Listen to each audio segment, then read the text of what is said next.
everyone. Happy Saturday. Hopefully everyone's doing well. Hopefully. I'm back with more Disco Elysium today. Let's see how far I can go. What was I doing? I think I just took a shower in the game. Just give me a second.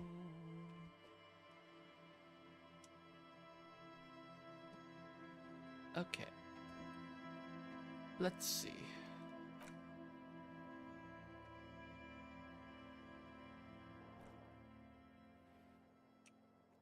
What do I need to do now? Let's see. What is this? Listen to the Door Gunner Megamix? Oh, it's the...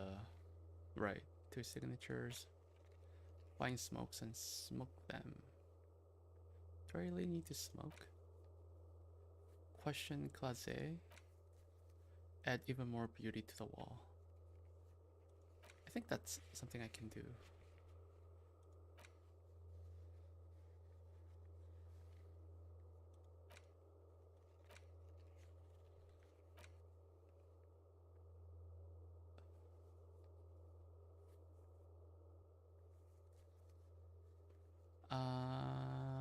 Who's Renee? Oh, I remember who he is. Okay, the working class woman.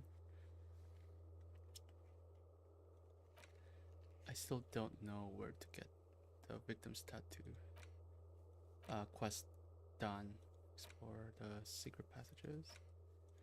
By pants. Okay. I think the only thing I can do right now is... Do I have skill points? Okay, interfacing.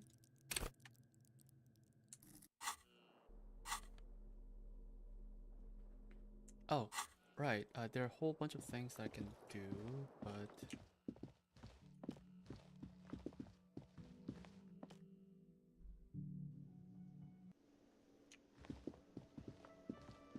There are things I can take care of now.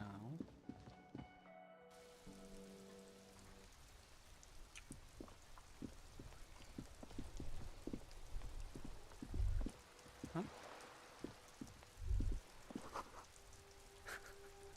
The book appears to be erotica, but without actual erotica. Does that even mean?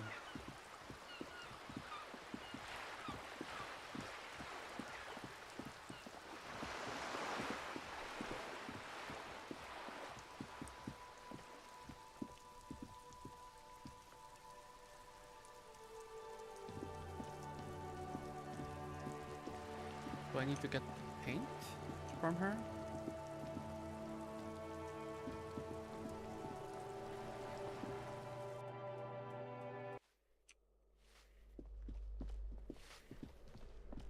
I need to go here.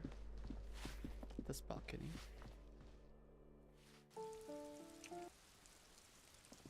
Hi, Cindy. Hello again, officers. Have you come to admire my mural? I'm going to need your paintbrush. What for? I'm doing renovation. It's boring, but necessary. For my motor carriage, we're going undercover. The apocalypse is coming. I need to warn people. For art. It's for art, okay? Well, if it's for art. But what kind of art are we talking about? Let's see. To be honest, I haven't really thought of anything yet. But I'm sure I will. Everything is sad and shit, and we need art to make it okay. Just give me the brush. Grand art. Art deluxe. The artsiest, the most groundbreaking, the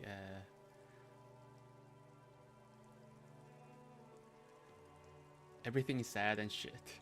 Sounds like you're just about to live out your self-pity, not make a statement. I can't have shit art on my conscience. Oh no. You'll see. You will all see and tremble. To crush a man's dreams like that. I hope you're happy.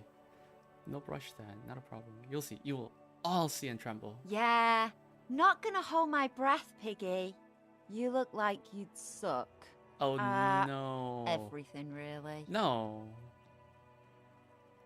Conceptualization. Oh shit. that low? 6. I need to roll 12. Do I have anything that can raise conceptualization?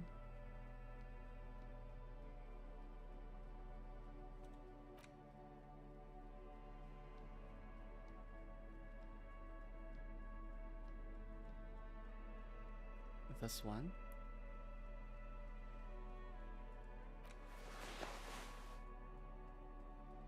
This one.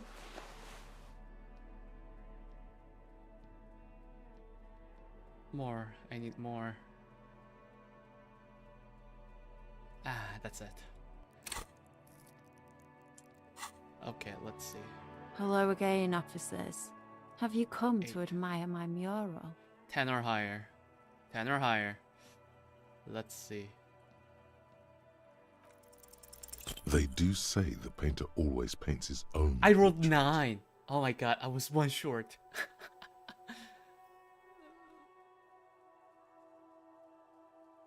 Man, that's lame. Yeah, I'm going to paint a self-portrait, but sort of, you know, from the inside to show people what's like. Man, that's lame. No, it's great. That's pretty fucked up. Even for you, piggo. Okay, I won't do that. Please just give me some paint and a brush. I need to do some art. You're a real sad sack. You know that? Go ahead then. Art it up. Just try not to hurt yourself. And no self-portraits. Thank you. Sure, anytime.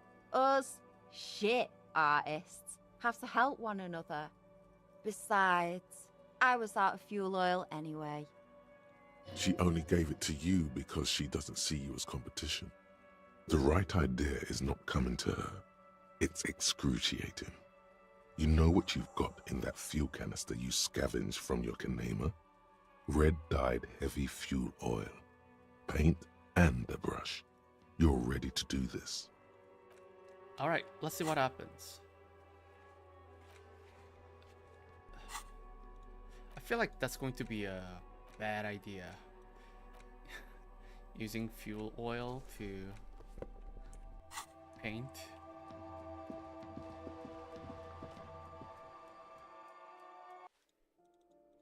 What if someone sets fire?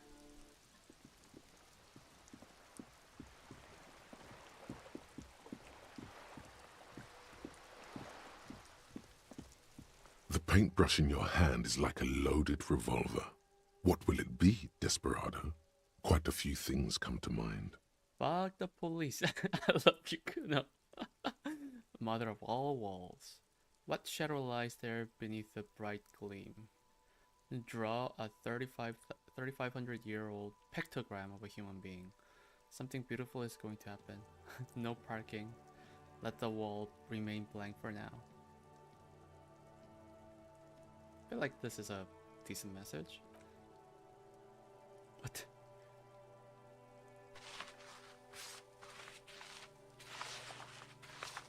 Hopefully, we'll see. You've spoken. The wall will now silently repeat the message for a decade or so, until the sea air degrades the paint, adding another layer of detritus to the city.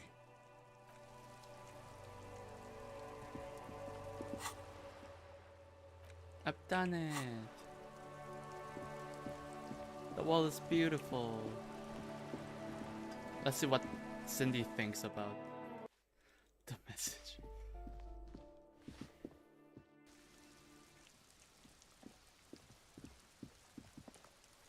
Hello again, officer. Oh, doesn't say anything. Okay, fine. Whatever.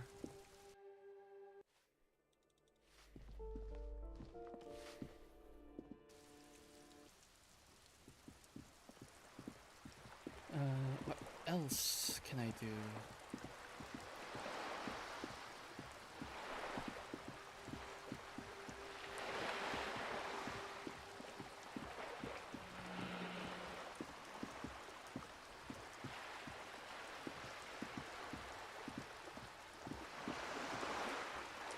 Oh, right, the bench. I forgot about the bench. remember the restless lost to time.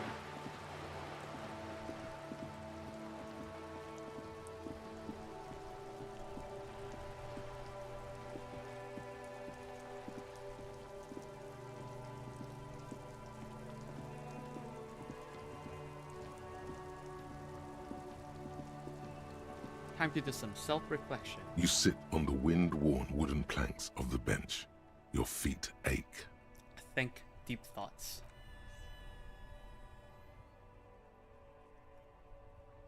You finally stop picking your nose. That's what I did? Some kind of superstar.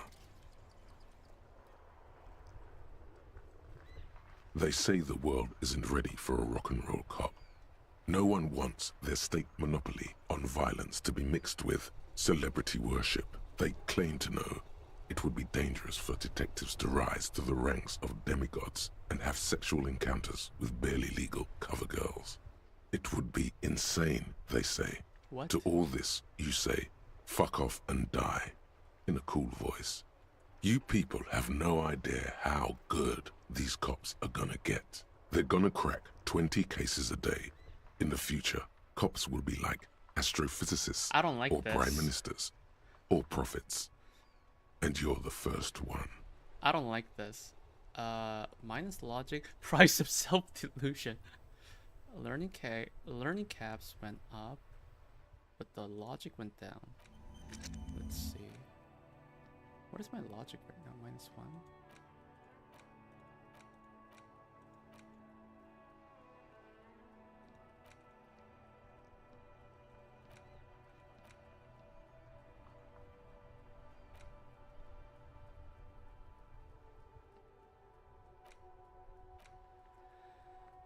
Well,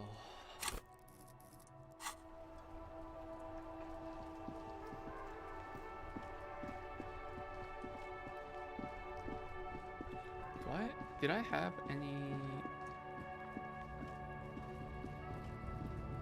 bottles? Oh, they're closed. Oh shit.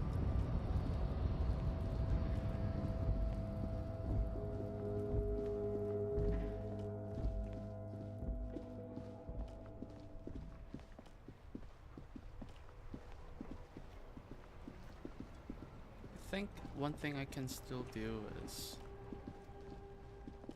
go to the the insect trap and check that, or I can do some more exploration. I feel like I didn't fully have time to explore.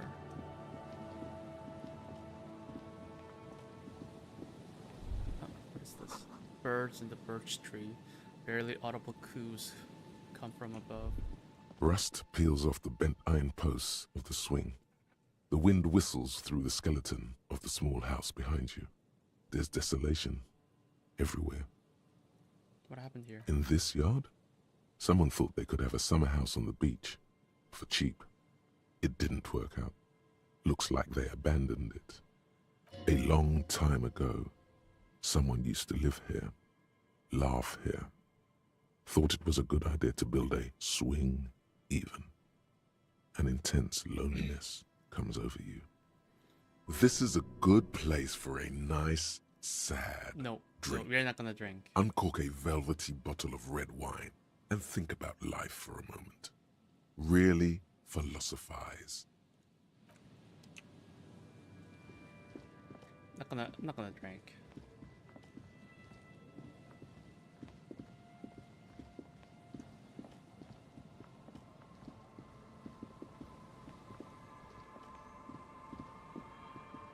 I think I went there. Yep, I did.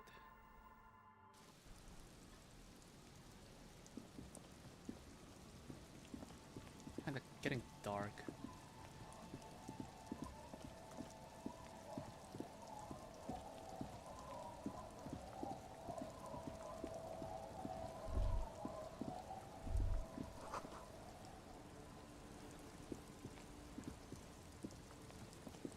What's this?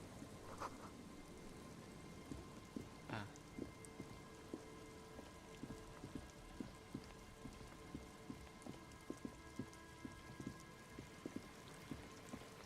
Okay.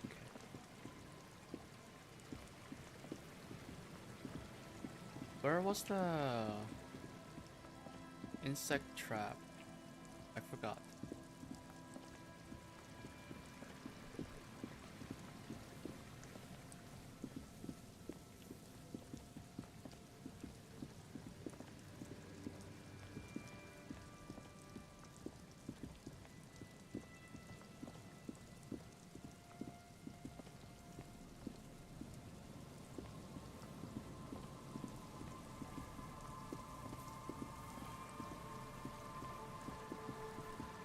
No. I don't remember where that trap was.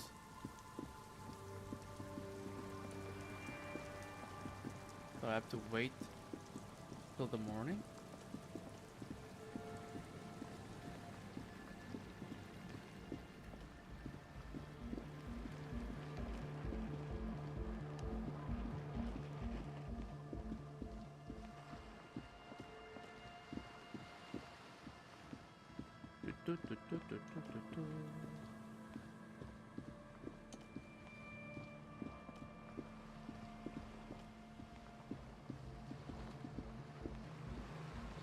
Hello again.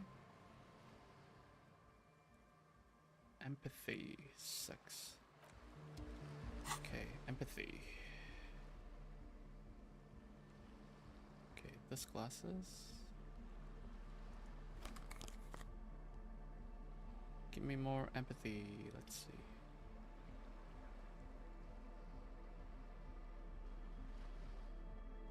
Minus empathy.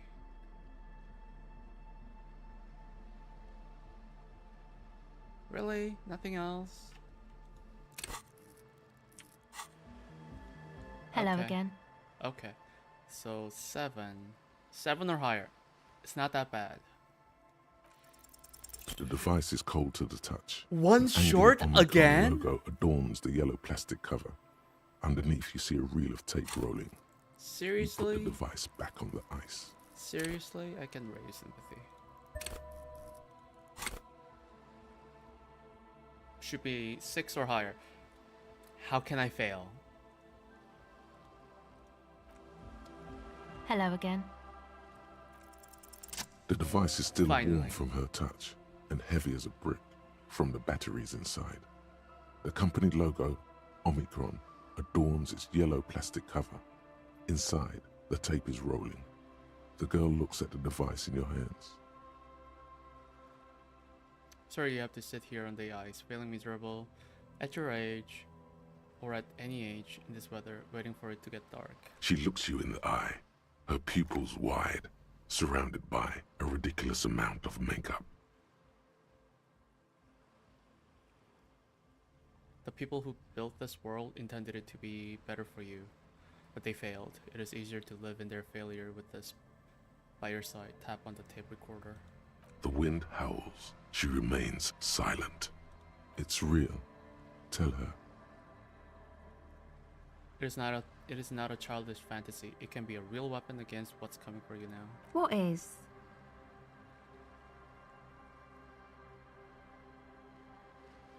The dark? Nothing. If you got this, don't be scared. Okay, I'll stick to it. So thanks, I guess, for the psych session. Maybe I can return it. What's been eating you, officer? You said eating me? There's nothing eating me. Come on, I can tell. But okay, be a boyadero about it if you want to.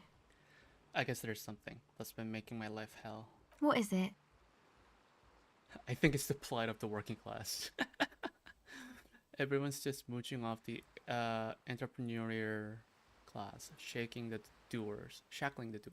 I think it's all these foreign people taking our jobs. Oh my god, what a fucking horrible choices. People just keep putting their selfish interests ahead of the greater good. Oh my god. I really do have to choose something, aren't I?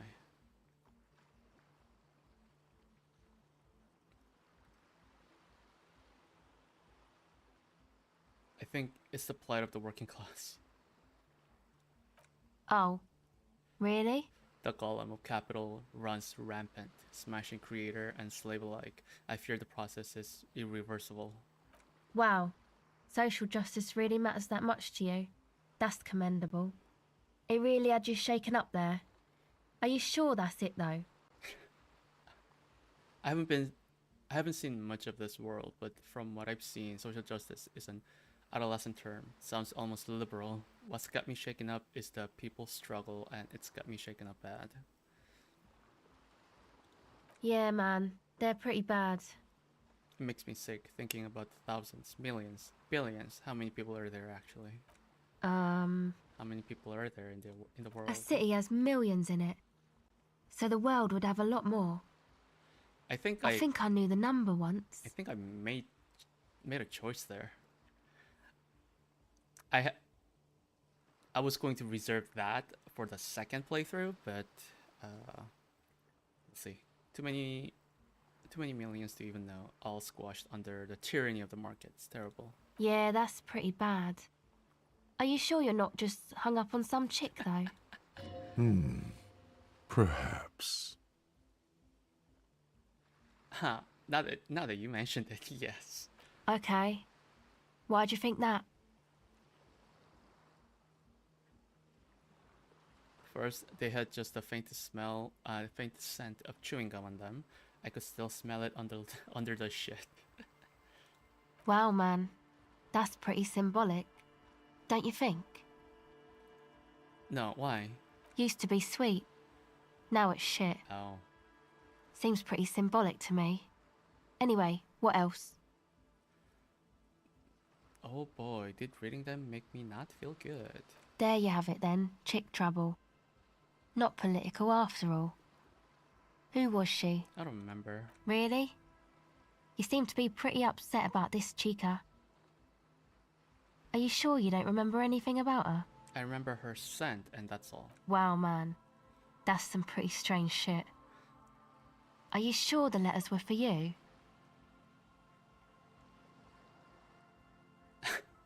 What is with this choice? Why would I have reacted so strongly otherwise? How come you don't remember, though? Is it like some selective memory thing?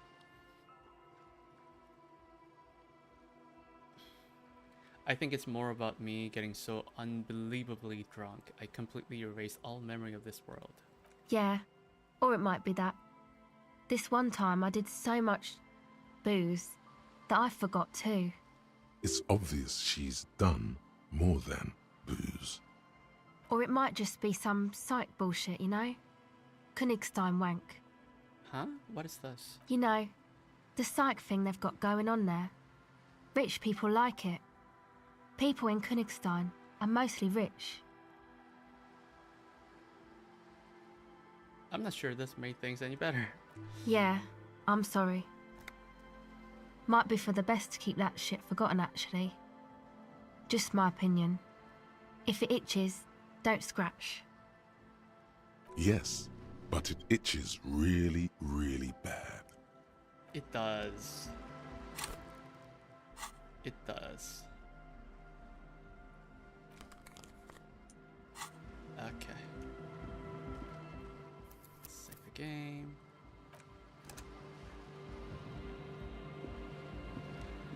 Hardcore! Come on, get in.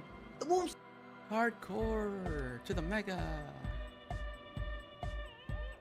The large-headed youth has closed his eyes, lost in the music.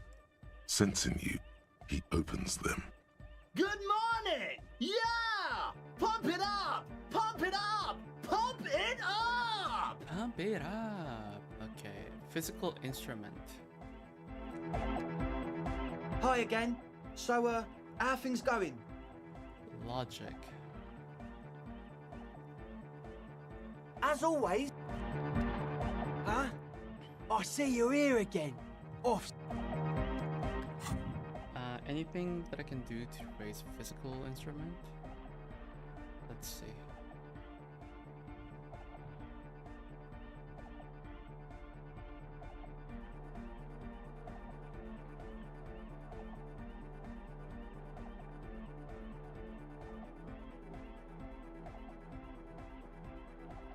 Nothing. This -2 physical instrument. I think I already have something that raises physical instrument.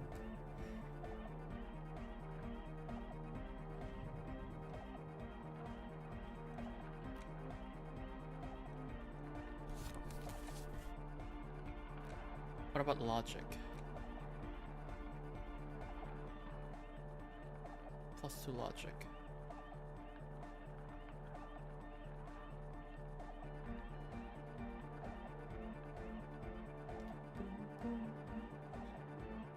This is really really catchy music.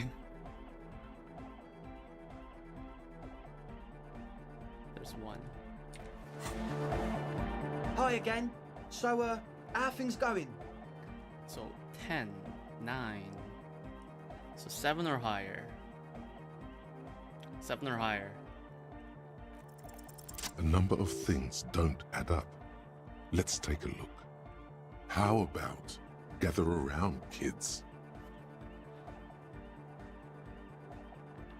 Okay, kids, now gather around. The young speed freak puts down a busted capacitor and looks at you. The one with the large head seems very enthusiastic about whatever you have planned. Their would-be leader is less amused.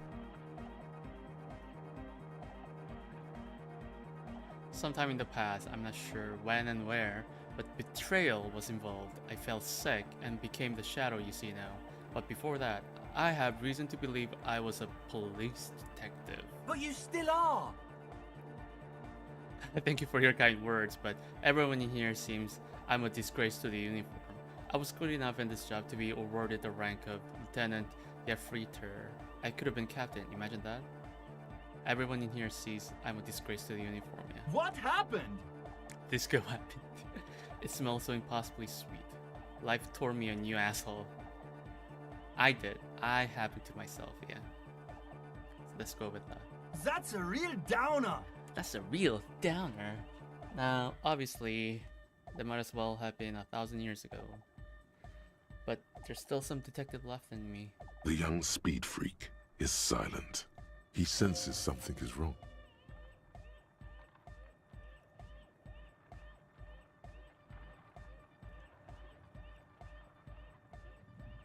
You're sober. Was it hard for you to keep sober for this meeting? This isn't the makings of a club. It's a tent full of laboratory equipment. We're manufacturing drugs. Oh shit.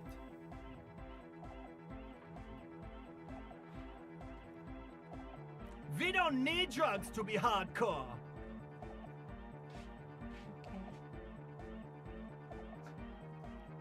I'll be right back.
I'm back.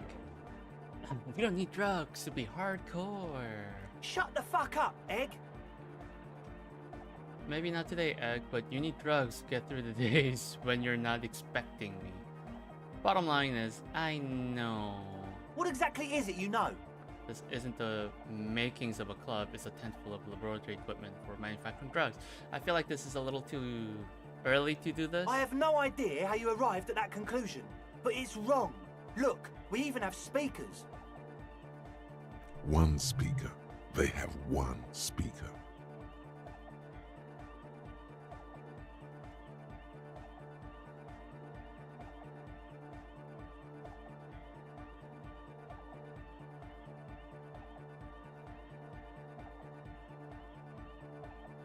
Where's his friend? Did he lose his friends? What do you mean, friend? The other speaker. You have only one. It's a one-speaker system. It's monodynamic. You wouldn't know the first thing about sound reproduction in anodic music. Other speaker. Pfft. What do you know about spinning tape? Nothing. I know you pawned them, likely for lab equipment and drug ingredients. I'm sorry, but there is no lab equipment and no drug ingredients. Nose of Fed, yeah. He said it was for his nose. What more do you want? Distilled water. And of all cellular-based life, what's your point, Lawbringer? Ethyl ether from, yeah. Make up your mind. First it's the sweat, then it's the ether. No shit. That's... Come on, that's... Phosphorus? I meant to say, not true. So, what are we going to do with you? What do you mean, do? There's resignation in his voice. He's almost ready to drop the act. It wouldn't take a lot of pushing.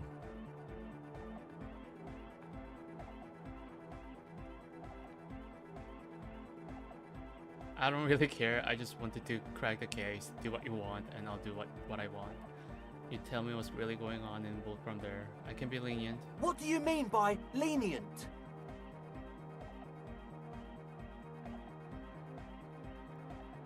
Not calling backup and hauling you all off to the pen, for starters. Okay, man, okay. Things are just so hard for an entrepreneur in this city right now. It's not like we lied when we said we want to turn a church into the wickedest club in East Revachol. Because we do! We totally do! We just need to turn it into a speed lab before. To get our foot in the door. And why did you need me? Like I told you, spooky arseholes moved in while I was getting all this stuff together. A month ago, the place was empty, and now it's all spooked up. No, man. They're spooky, all right. It's just that they would also probably call the police if we started cooking speed in there. Okay. But the sign was way off, too. I couldn't feel the love at all. Sir, you promised you'd be lenient. This is it. Judgment time. Oh shit, I'm not ready to do this yet. Give me your cash. Pack up and report. Get lost. I don't want to see you again.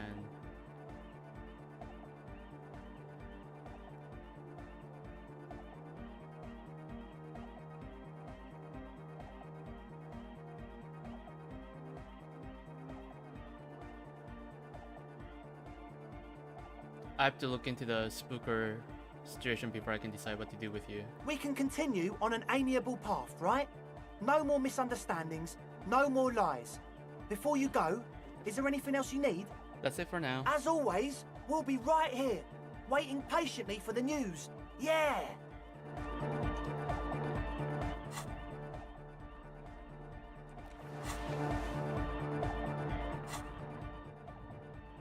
Let's see. The large-headed... Good morning! Yeah! Pump it up! Pump it up! Pump it up! 6 or higher. You know it in your lungs where the pressure should vibrate, in your heart that's alone, and in your solar plexus where the hits should land. So does every chordate animal. Needs more bass. What? The young man makes a sudden move like he's about to turn the volume down, but that would be ridiculous. And a melody, a good melody is what make a good melody is what makes a song really stick, so that you can't get it out of your head anymore. Wow, okay. We should start with the melody. But where would we get that stuff from? Nowhere. I'm not gonna become some sort of nautic cop too. I've got enough copotypes already. I was thinking you would know. I'm sorry. I don't know anything about Nordic music. Oh shit. I'm just the party boy. I get the people going and say it's hardcore. He feels ashamed he can't be of more service to the future of dance music. I'll look into it. In an official capacity, it's up to the police to make the beats go harder.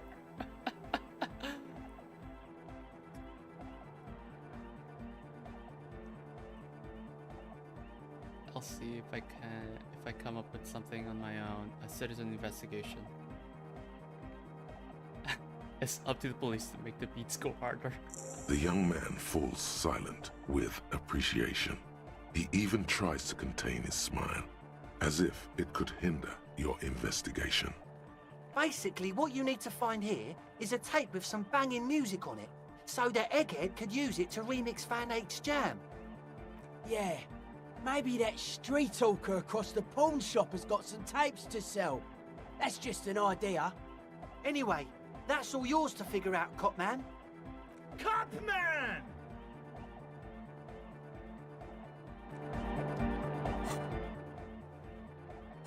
Okay, what do I have?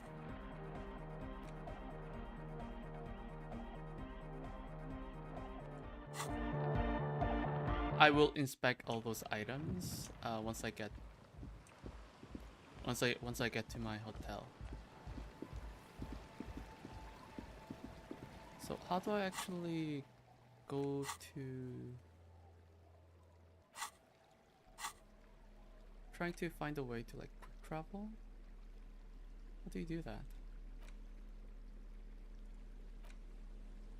The worn map features the patchwork grid of the street your finger moves. Finally, For a more detailed view of the map, go to your journal. I thought it was going to give me an option to like gives me an option to like quick travel.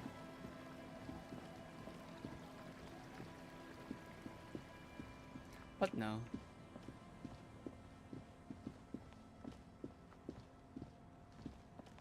What about these people?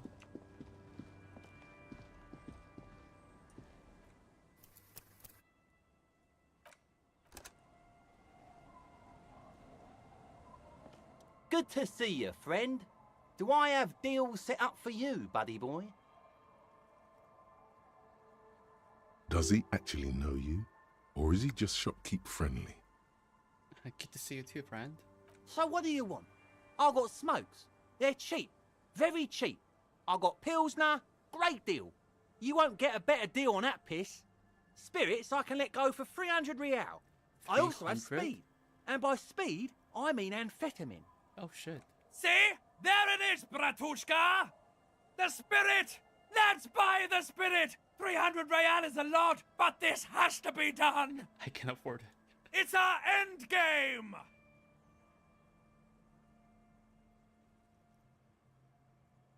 What if I don't want to listen to my necktie anymore? This is just another stupid drunk idea I'm having and that I'm attributing to my necktie, yeah. Bratan, you don't understand! It's not just another drink! This is what our relationship has been building towards all these years! This is the climax, the mystery, the virginal sigh! You have to buy it from him! Get it off him! Kill him if you have to! Our ultimate fate depends on it, and the fate of many worlds. Do we know each other? Sure, friend. You know it. Don't mind old Rosemary here. He's a buffoon. Let's have a word after your high-concept transactions. I'll give you the lowdown. Oh, okay. Cool. In the civilized world, it's a custom to tip the shopkeep, friend. But come back Okay. anyway. Okay.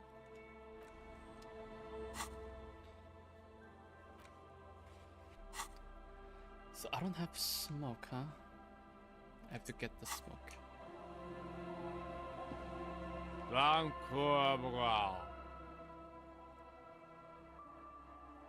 He never sees eyes at you as if in recognition, then turns his head away. The noxious odor emanating from the drunken man is strong and familiar. Don't you call her? Yeah! Don't call Abigail! What? Who is Abigail? Abigail. Don't you fucking call Abigail. Okay. You're not going to get anything out of this guy. He's too drunk. He's drunk. Never thought you'd see such a thing in your life. But this guy's a little too drunk. Tell me about your friends. Who are you? What's your name? Don't call Abigail! Where am I? What is this place? The man hiccups, then mumbles something unintelligible. Why shouldn't I call Abigail? He snorts and beckons you to lean in closer. Lean in. Don't call Abigail. Don't call Abigail. Tell me about your friends. Don't you fucking call her. Hear me? Abigail? Don't call Abigail. Okay. Alright. Alright. Hey, you say so. tequila!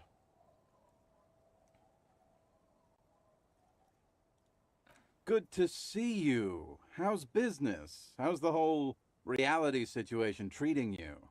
What? How do you know me? So what's happening? Wait, tequila? Yeah, Tequila Sunset. How are the, high concept reality-based adventures proceeding? I have zero idea. He says it like it's obviously your name. Like you call someone Billy Brunel or leader of the 4th Street Gang. Good. These people know your true name. Looks like it has preceded you, Mr. Sunset. More on that later. Okay. I like this guy. You should too. He respects you by calling you your true name. Don't know. People tell me I'm a cop. I'm getting used to that. I have re-entered reality to conquer it, to bend it to my will. I am the law. That's the spirit. I used to shape reality into my image a long time ago. Those days are over now. Sadly, things aren't going that well in Idiot Doom's spiral land. Haven't found those keys yet, haven't won that great piece of ass back. No word from my business buddies. Idiot Doom Spiral, huh? This is bound to be a good, high-concept conversation. At last. What do you guys do here? We are saving the world. Are you? Please. I Please got don't it. call. I got it. Don't call Abigail. Don't call. Okay, we're drinking. We're drinking alcohol. That's what we're doing. I tried to save the world once, a long time ago, with enterprise, creativity, and willpower. But that didn't work out. Okay. So now, it's a pirate's life for me. What? It's you. You're Tequila Sunset. I am? We've met before. Don't you remember? Maybe. Maybe. You look like you want to know how Tequila Sunset came to be. You look like you want to hear the tale. Maybe I do. Tequila. Tequila Sunset. Something ominous there. For some reason, the name tequila fills me with foreboding. Maybe I shouldn't learn what it means. You think you feel bad now. Wait till you've heard the story. Oh shit. No. You need the wisdom. Go ahead.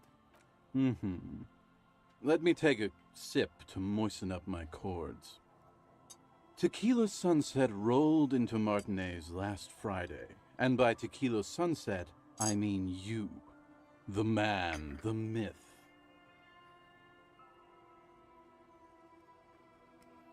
Okay, was I alone? Hey, Let's not jump ahead of ourselves. This is your story. Stop Okay. interrupting. Okay, I will not interrupt.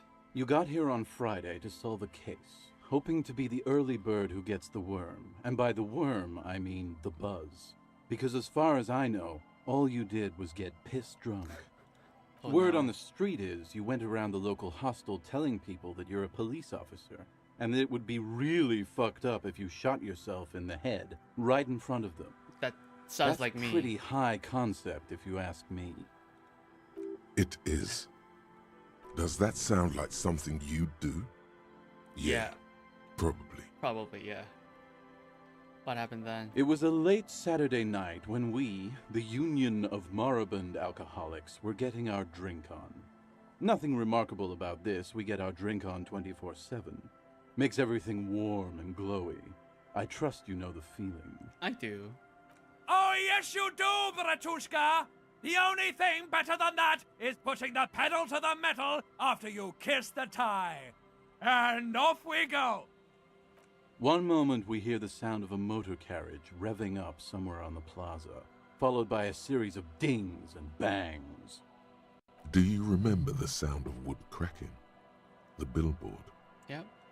Naturally, loud noises pique the interest of anybody owning a pair of ears. That's just the reality we're in. Naturally. Anyway, there was a brief silence, a gasp of silence, if you will, followed by a real commotion. We heard the carriage careening towards the coast at top speed. Sounded like someone jumped the canal. We grabbed our brewskis and rushed to the jetty. Never underestimate the speed of an alcoholic. Okay. What we saw was a sight to behold. A beat-up police carriage containing you. Right there on the beach, you revved the engine and screamed at the top of your lungs, "The time hath come!" Wow. So, naturally, being the curious cat I am, I asked what time hath come. To which you replied, "The time hath come for tequila sunset, the end of all things." Tequila sunset will break the looms of reality. After which, your reality contracted. You jammed the pedal, plowed right off the jetty, and through the ice. We ran towards the ice, whilst you crawled your way out, miraculously unhurt, covered in seaweed and shit, like some kind of sea monster. When we finally got there, you were sitting on the beach crying. You said that your badge and uniform were in the car. It was too late to get in there, though. The carriage had sunk too deep. Recognizing a brother in need, we offered our condolences and invited you to party with us, which you naturally agreed to. We asked about the whole tequila sunset thing, and you told us it was your name now and insisted that we all call you that from then on. Tequila sunset, an event or a name? Sounds pretty good. Yeah, I agree. How long did we party for? Hours. It was an all-night drink-a-thon. Then, at some point, I think it was Sunday morning, you got belligerent and wanted to talk about Revacholian women. How they're beautiful and also whores and so on. Oh shit. How one of them fucked you real bad. After a short while, you crossed the event horizon, looked sullen, got up, and left without saying anything. Now that's a story. It was the greatest thing this fishing village has seen since Rosemary tried to use a crab to open his beer. Really? Aye, that were a classic too. Did I tell you anything specific about this person that fucked me? You were pretty vague about it, but you kept saying you got fucked real hard, and that we've all been fucked too. Oh shit. Okay. I wonder who that is. Probably his ex-wife. Please, don't open that door. No one's fucked me. I do the fucking around here. Abigail! It seemed pretty painful, to be honest with you. If I had to guess, I'd say you're still working through some shit.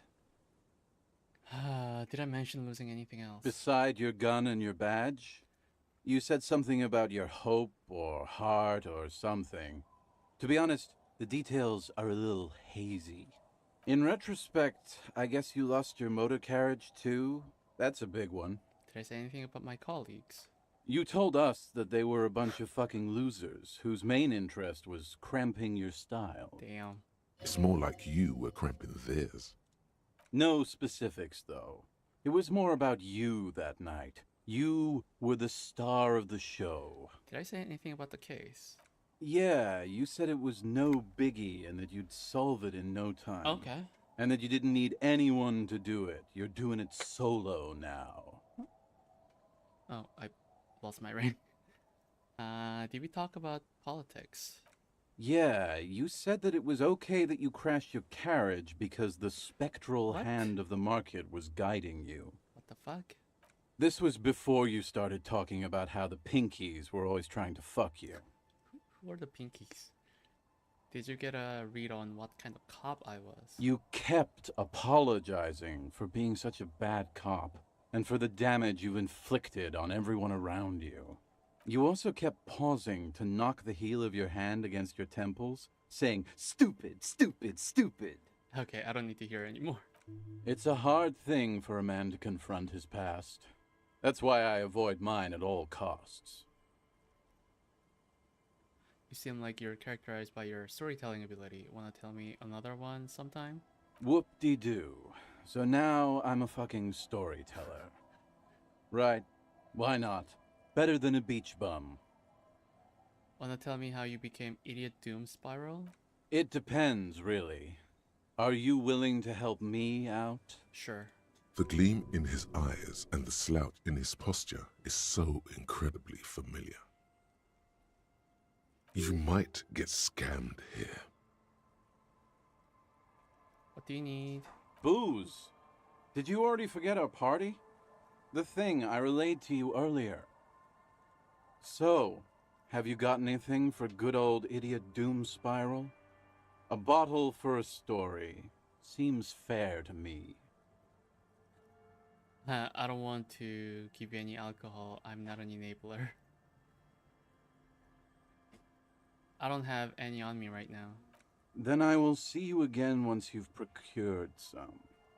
Par exemple, my good friend Rosemary here sells all kinds of stuff. Cool. All kinds, sir. Beer and wine.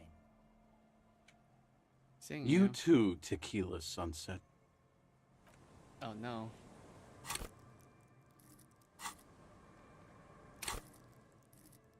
Did I raise earlier empathy?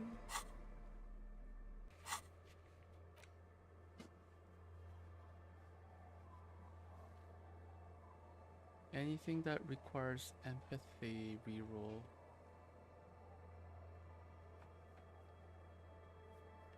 No.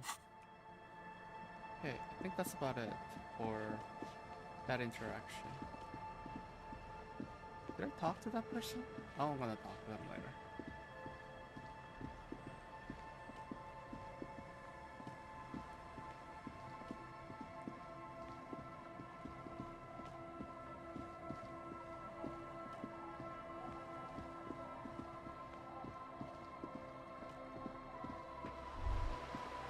This is it, the scene of the party, the fire pit. Cigarettes and empty bottles all evidence it. Don't you mean scene of the crime? Not as such. I'm talking about what came after the party scene. Okay. Looks like they were here a while, judging from all the bottles. The sunken motor carriage provided them a focal point, like a goose ice sculpture or a chocolate fountain. Okay, I guess I'll be on my way.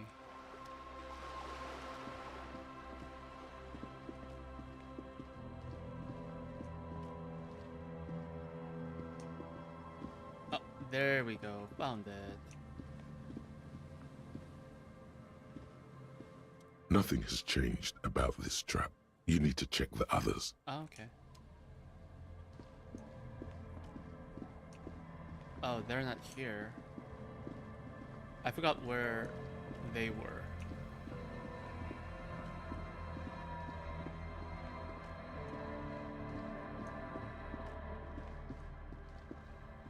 Let's see if there's any like items that I can buy.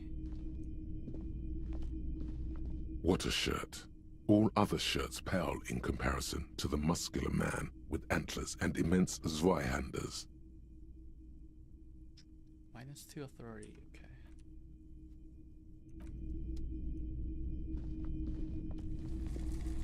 You see rows of toy soldiers guarding the rest of the trinkets displayed on the table. Some on horseback, others in rags, others yet in bright blue uniforms. All are stern and unyielding in their duty. 6 or higher. 6 or higher. Yes. Why? What's this? A headless man riding a horse? A headless man wearing futuristic tracksuit trousers that say found. What is this? Show it to the shopkeep. Oh, that's the Headless Phone Rider. Who? The Headless Phone Rider. It's an urban legend about a man who rides the streets of Revachol sporting a fawn tracksuit. As you see, he's missing his head. 50 cents. Bargain price. I'll throw in the tiny cap too. I think he's looking for it, or something. That part of the story has many interpretations. It's only 50 real, sure. 0.5 real, sure, why not? Did I mention that this figurine is supposed to be lucky? Is it? Always carry it with you. Inspect the knights on the horseback. Big men on big horses, clad in lamella armor and carrying flintlocks, the kind that would mow down a line of enemy soldiers in the blink of an eye. A classic set. The figurines represent the 5th century Franco-Nigerian cavalry. Blue uniforms. They're not all blue. These figurines also wear gold coats and caps, complemented by orange trousers. They are variously posed, wielding swords and rifles with bayonets. Looks like, yeah, this looks like Renee. That they do. The uniforms are precisely the same. Some even have the same shaped medals pinned to their chests. Okay. Are these royalist soldiers? Which ones? Ah, those. Yes, they are. I find the paint job a bit gaudy, but children like the bright colours indiscriminately. Figurines in rags. This set of soldiers isn't meant to look impressive. A few have rifles, but most of them carry pistols. Some even shovels and tall sticks. Are these even soldiers? You're probably talking about the revolutionaries, yes? Yes, they are soldiers. Revolutionary soldiers. I think their poverty has been exaggerated for effect. When you place them next to the royalists, it doesn't seem like they could possibly win.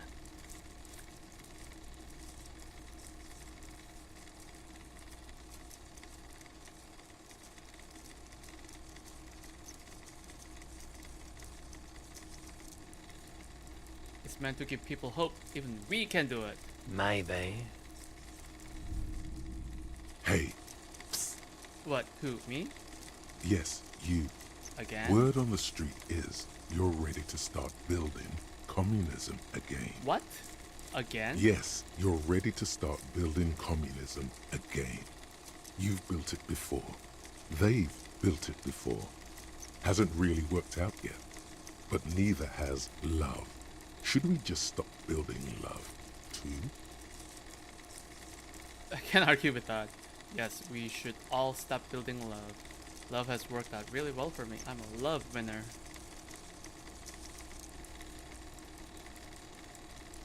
What do you mean? So, what about all that communism you've promised to build? When? Word on the street is you've woken up from 1,000 years of slumber, promising to erect a version of communism many times greater than any attempted before. Is that true? How come there's word on the street? You keep saying things like, down with the bourgeoisie, eat the rich, sodomize the landowners, impale all people who have more than 25 real in their pockets, literally murder all human beings regardless of their political beliefs. I haven't said anything That like that. kind of I have stuff. no memory of that. I've said some mildly left-wing things, but none of those. Oh yes, the mass of ambivalence. Don't deny it. You're about to rip it off and reveal the monstrous seven-eyed lamb of global communism that would devour and masticate mankind. I have zero idea of where this is going. Everyone can see that. So tell me, do you have any questions before we fire up the big communism builder? Or do we get right down to it? What? I have zero idea what's going on. What's this communism even about? Failure. It's about failure. Failure? Yes, abject failure. Total, irreversible defeat on all fronts. Absolutely vanquished, beaten, curb-stomped and pissed on. Until you came along.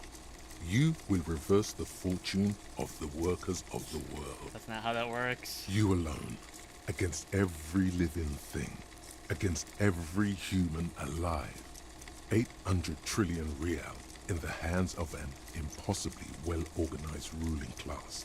Towering city blocks of bankmen who have the ears of prime ministers. Million-headed armies of nations and the love of your own mother. You against the atom, the charm and the spin, where the whole world fell. Matter failed to bend to human will. Human will failed to get out of bed and tie its laces. You alone, single-handedly, will rebuild the dreams of the working class. You are the last communist. Now get to work, comrade. No, I'm opting out. Very well. I guess no one will build communism then. Tell the working man it's over, unless anyone has objections. No objections. It's mathematically impossible to achieve a classless society. Everyone knows this. Yeah. Did someone mention cocaine? Are we No doing cocaine. No. I'm sure I heard someone say cocaineism. Nope. Anyone? Anyone else? There's no one? There's no one. Okay then. Lie down and let the water carry you downstream. Goodbye, communism. The boomboxes on the shelf look well-loved and well-traveled. Chipped, dented, they stare at you with the unblinking eyes of their tape reels. Stand on the tips of your toes to see more. One especially catches your eye. Deep gold and amber plastic with a big old handle on top. A classic boombox that says Stereo 8 approved. This is you. Golden orange. A sunset suite. Just make sure it works before you buy it.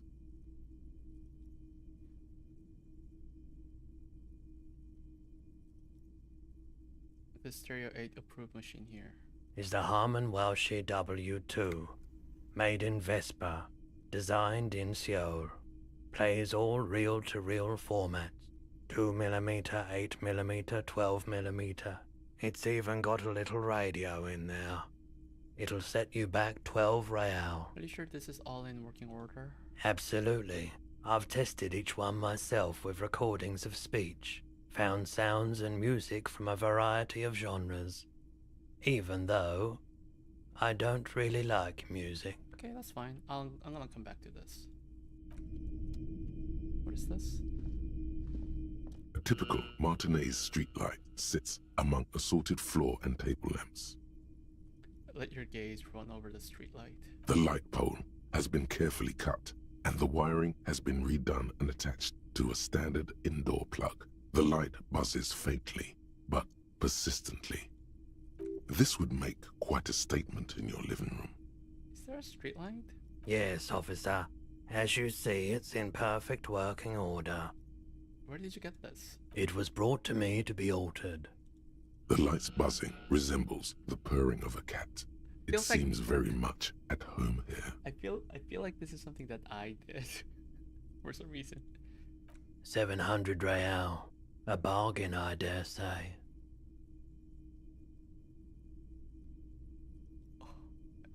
Even taking into account the risk of obtaining the light, that seems a bit steep. Are you out of your mind? There's one just like that on every corner. There's also the matter of rewiring, but the most important transformation is the light's placement among ordinary indoor fixtures, which has adjusted its morphological field. The light became suitable for use inside the home just a few days ago. I don't have 700.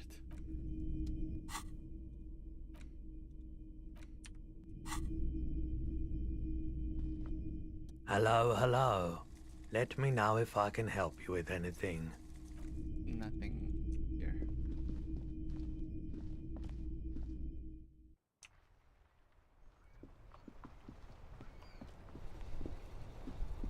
Those men have gone home. Is Kuno still here?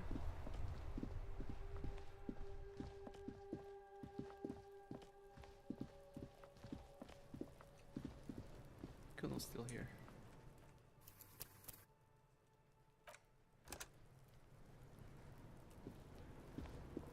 Kuno saw you wield that can. Sweet graffito action, pig. Kuno likes that delinquent shit. Yeah? Papa's bad to the bone, Kuno. Rotten to the core. Yeah, you like art, Kuno? Fuck no! Art shit! Got it. Art's shit. That's right, pig. Shit. Fuck. Maybe I should get this. 15. It's only 15.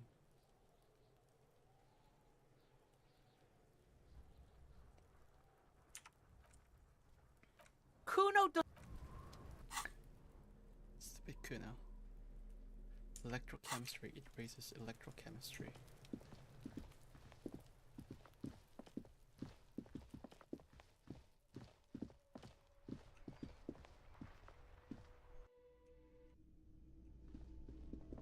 Okay, so they've gone home.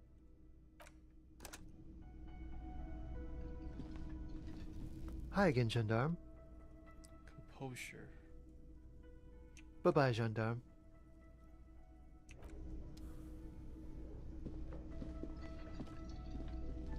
Card? Hey. Okay. Nothing I can do more, I guess, other than the fact that I have a whole bunch of things that I need to go through. Okay. Wait, can I pick up that bottle? No. Okay.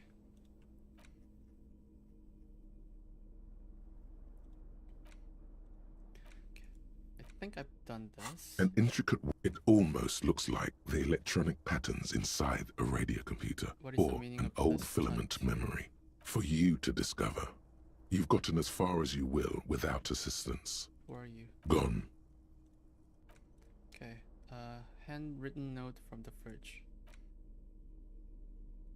The note is written with a blue pencil on a piece. Okay, I've seen this.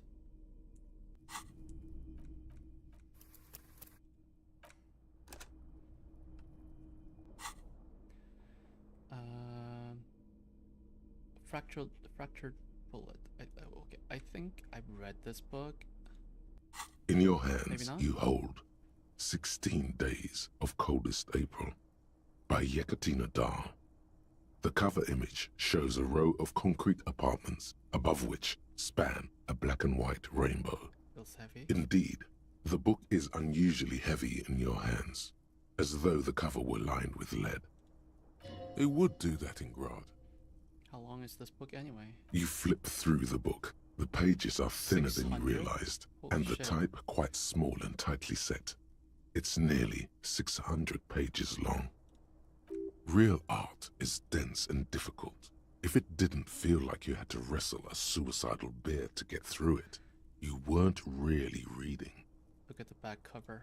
The back cover is dominated by a black and white photograph of the author. What does she look like? She can't be much older than her mid-30s in this photograph. And yet, from this cover, the eyes of a sad old woman stare back at you. I'm gonna put the book away just for now. Put this away. Try. The worn map features. I've done this. Yellow man yellow man mug. It's just a racist mug. What's there to read here? Not much. I want to get into that mug talk again. What? But it will not happen. The mug talk is exhausted. It is time to return to work. Oh shit. It's just a race. Got it. I think I've read this book. The front of this quarterly journal Maybe features a large satirical portrait of the late King Friesel.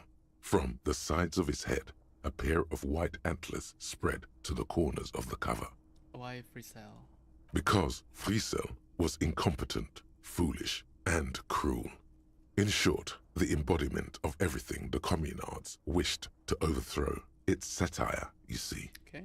See what catches your eye. To your disappointment, there aren't any full-color pictures to direct your attention. Just column after column of closely set text, interrupted occasionally by little doodles in black and white. After rifling the pages with your thumb several times, you return to the table of contents. The magazine is divided into several sections: international developments, Kunst und Kultur, and local concerns. Just inside the cover, there's also an editor's note. Read the editor's note. Comrade, as you know, this journal takes its name from Mazov's immortal expression, Du cristal à la fumée. This was his way of describing the way the rigid, crystalline structures of capitalist ideology turned to smoke under communism. But, like the structures of capitalist ideology, we too are at risk of going à la fumée, unlike many publications which are content to spoon-feed their readers reassuring drivel. La Fumée is committed to telling the radical truth, even when that truth may drive away potential subscribers. Okay. Only 4 issues in, and it sounds like they've already alienated their readership. So please, if you value our radical Mazovian perspective on contemporary politics, culture, and international affairs, please consider subscribing today. Yours in struggle, Yours in the struggle? editors. The editors? What? You flip back to the front of the magazine. The table of contents unfolds before you. I'll read these books later. These 2 tapes, I'll have to listen to them. I think I've interacted with my badge. A police badge. Yep, I did.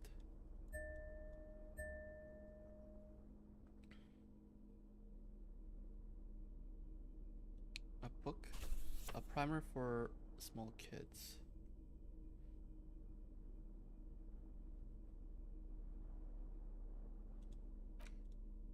You hold in your hand the colorful primer. The title reads, A Primer for Small Kids. There's a bear involved. Put the book away for now. I don't want to deal with that.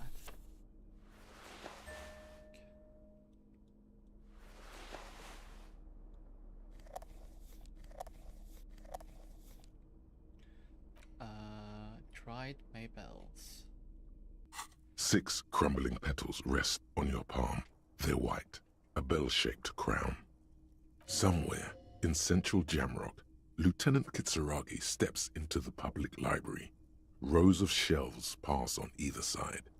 You feel he should be here for this, for in-depth flower analysis. Okay, fine. Okay, fine. What is this white envelope? Oh, inspect. You take the legal documents out of the envelope. A 12 to 40 month construction period and the zoning plan in the addendum. I'm gonna get back to this later. So these I've done. I need Kim. Use interact button in button to inspect. Let's see if I can interact with that filthy jacket. Let's see. I just hope that I don't die. As you hold it in your hands, it makes an uncomfortable crunching sound. How did this jacket get so disgusting? It's a sordid, filthy tale, not for the weak. Are you sure you can stomach it? I think I'm gonna die. Think about it. It occurs to you that you're not even holding the jacket itself, but rather the thick crust of jetsam and seagull shit that ensconces it. It smells like a dead sea creature, tangled in grey strands of seaweed. It must have spent quite some time in the water before the tide deposited it ashore. Okay, but what's the crust made of? Somehow, it was carried or dragged to the boardwalk. If not by human hands, then perhaps the feral dogs that prowl the beaches at night. The faint impressions of many footprints are also present, though it's impossible to tell what kind or how many. Suffice to say, the jacket spent some time on the ground before someone draped it over the railing. Okay. What happened once someone put it on the railing? The crust is hard. This jacket spent at least a day baking in the sun. Who knows what happened to it then? I'm just going to pretend I didn't think about any of this. It's too late. You've already thought about it, and now your hands are covered in muck.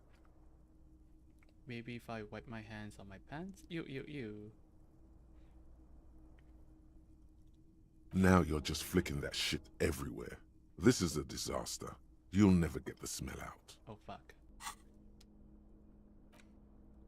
As you hold it in your hands, it makes an uncomfortable crunching sound. Why did I fondle the shit jacket again? There is no why. I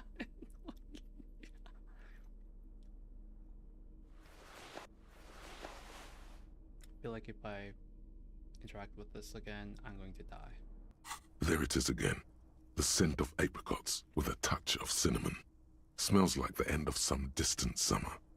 The surface of another planet, or some ancient temple. Ancient temple? Yes, from the height of antiquity. A long, long time ago. Millennia ago. On an island of time you can never return to. End of summer. The sun sets into the sea, but the water does not boil. Instead, it turns to liquid gold. For a moment, the world's store of precious metals seems to increase dramatically, and you are rich. There is a movement next to you, the shuffle of a small coat, warm like the evening. But when you turn toward it, there's nothing there. Where did it go? Why are you talking to a gum wrapper? I don't know. It was an option. Bitter, citrus, sweet. It seems to grow stronger, like a glow, with every breath you take, until a blossom of skin and flower petals erupts behind your closed eyes, made of toffee, cream, and distance. You just had to take a dive. Feels so familiar. Okay, so this is done.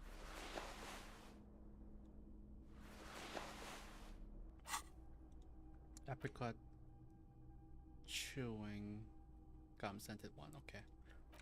Anything that I don't need. I don't particularly think that is necessary. Raising the cap.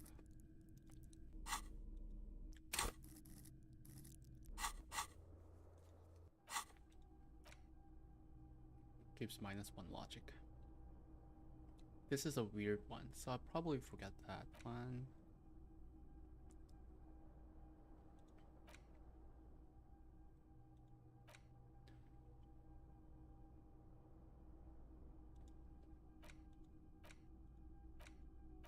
These seem okay, but I'm not sure about this, so I'm gonna forget and internalize this. There we go.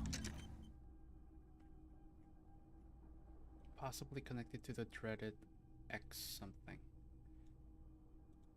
Okay. Okay. Save. The compact tape player is still and silent. Seems it has completely broken down now. There's no fixing this one.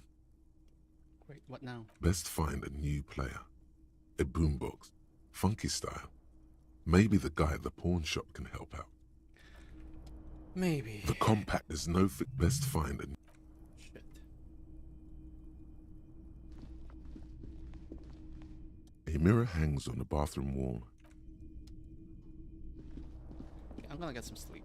The bed is still cold from the and see what happens the next day. It's not easy, but your bones are so tired from what feel like weeks of work on the case. You have to try.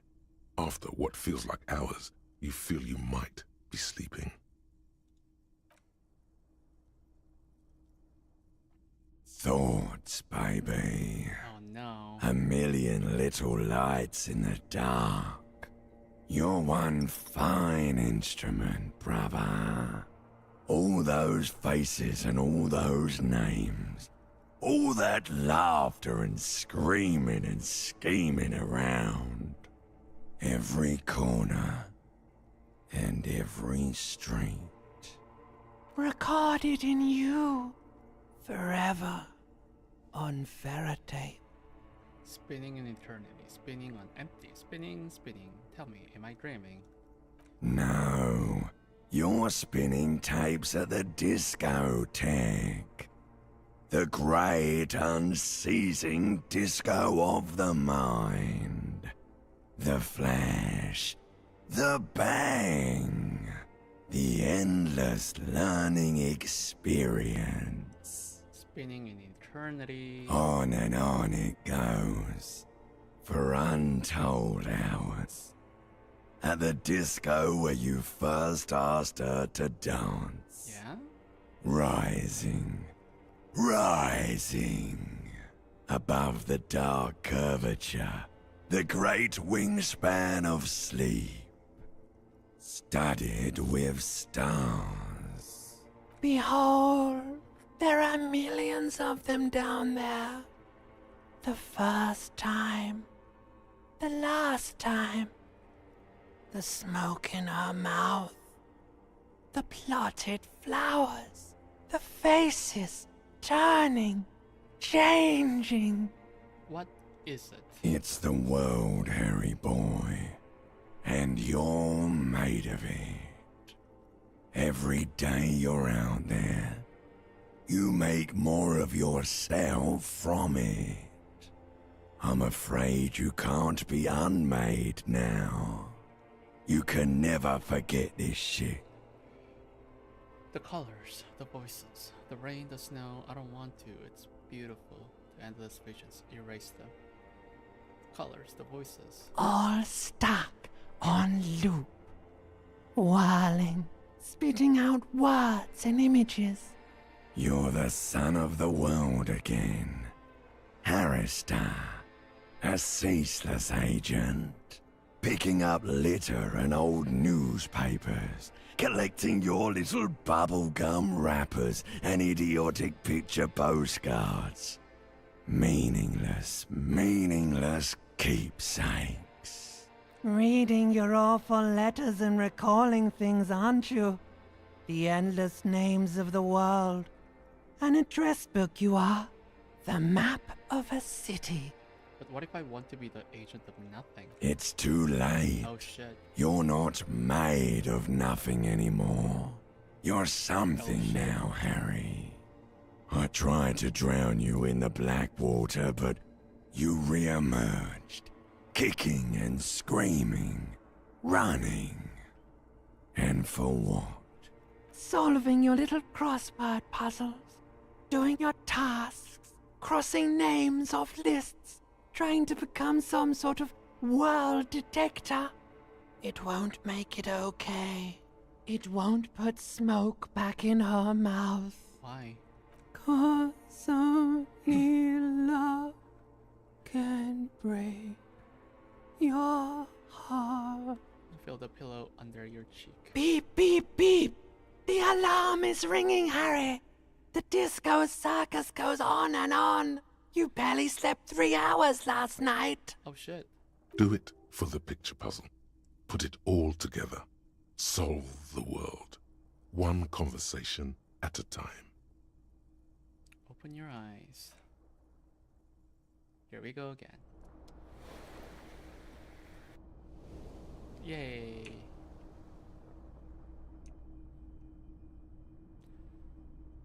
I hope Kim is back. I hope Kim is back. I need Kim.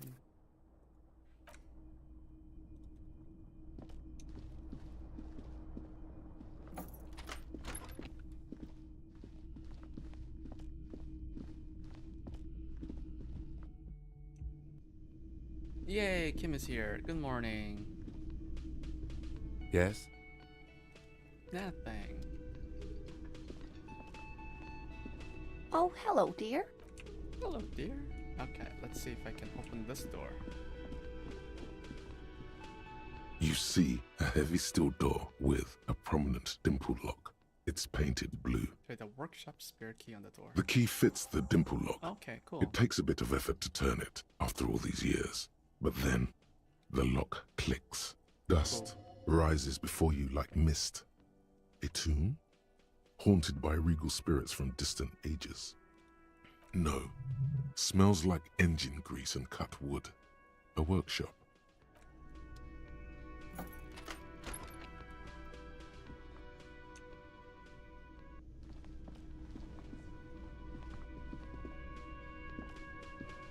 Oh, there we go. Oh my god. What is this?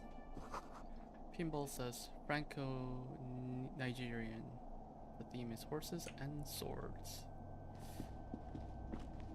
The pinball is white Diora. The black glass shows a female figure in mourning. All these mesmerizing machines, just waiting to be plugged back in and played. Run your finger across the dust of the white Diora machine. Feels like it might jump back to life any moment. The lights illuminating the white-robed woman. What's white Diora? Some kind of inane pinball theme, probably related to Messina during the DeLorean age. The history themes are the worst. The lieutenant grimaces, looking at the machines. How about we fire one of these bad boys up and play some ball? You can't fire them up. They are broken. Only that one machine in the main hall works. The Royalist Pinball. What a dumb name. Royalist Pinball. If they weren't broken, he would kick one of these machines about now. Sounds like you don't enjoy pinball, Kim. No, I love it. I love pinball. Who doesn't love pinball? Let's move on. He doesn't. Okay, 7 or higher. 7 or higher. It's strange that he doesn't like pinball. Kim here is a Zeolite. His people are incredibly dexterous, and they all love pinball. Matter of fact. Didn't you guys, like, invent pinball? Us? Guys? Stop. Stop. No matter. Yeah, stop. This is a failure. I'm failing and I'm going to stop. Okay. I don't like pinball because I had to learn to play it for an undercover job at a pinball ring. And it's a lame, boring, and unchallenging game. There. We can move on now. Cool. Super. Tip-top. This went pretty well, all things considered. What about that other one? No.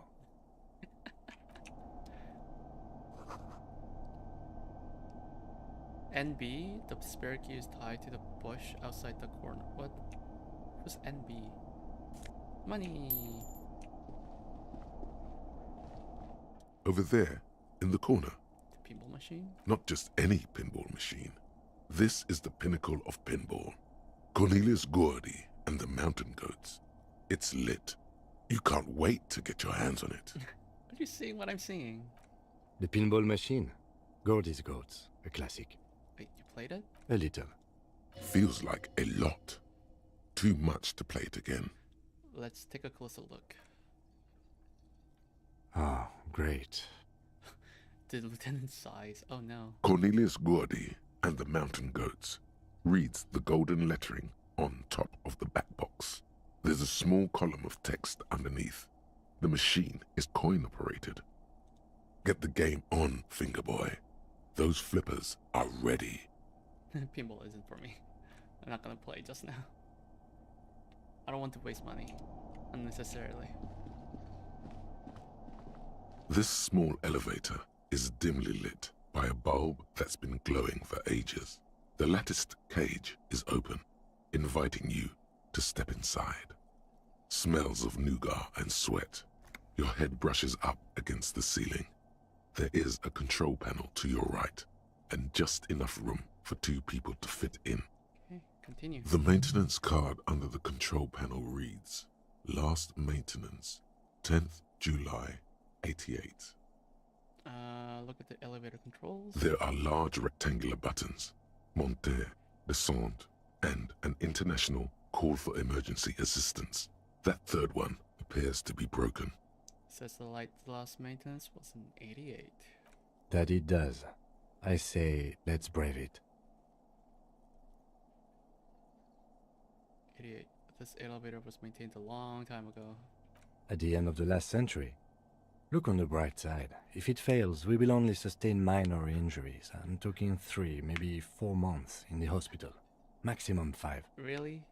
Maximum 5 years? It appears his whole enthusiasm is sarcastic. Oh, okay. Good to know. I wasn't sure. I wonder what this elevator was used for. Seems like a small freight elevator for transporting machinery. For that, it's pretty quaint. Okay, close the doors and go up.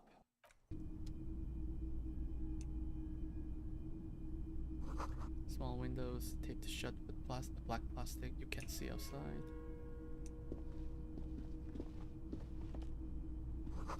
Pinball machine.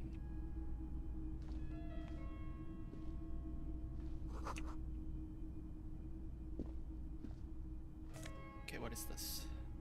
Empathy and hand-eye coordination. Oh, cool.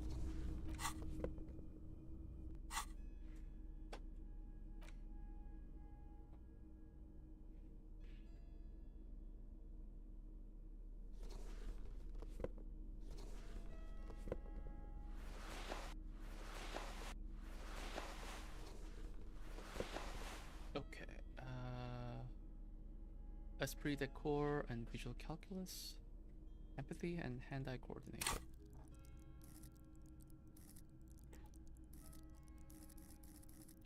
Esprit de corps.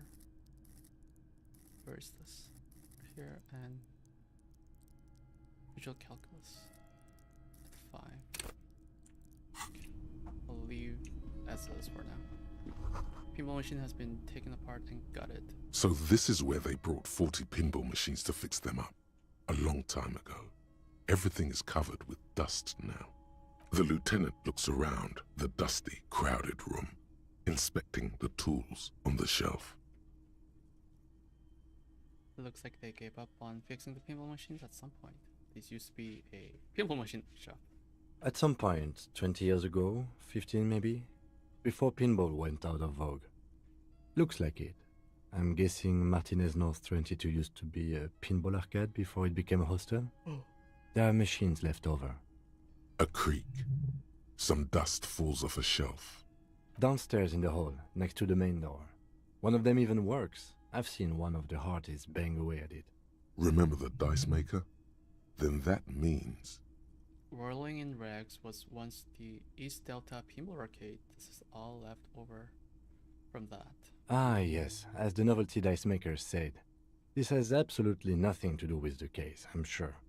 But I do like a nice little connection. But then it went bankrupt. Your skin crawls from making the connection. Whirling in Rags really is part of the doomed commercial area? If that's true, then our cafeteria manager is not going to like it. We should tell him what we found up here, omitting that suspicion. Cool. He does not appear to be the kind of man who likes his establishment to be part of a neighborhood ghost story about bankruptcy. Stupid superstition. But still, it would be interesting to see what the cafeteria manager thinks of this. It's not a ghost story. It's a curse, and Gart ought to be made knowledgeable so he can perform counterspells.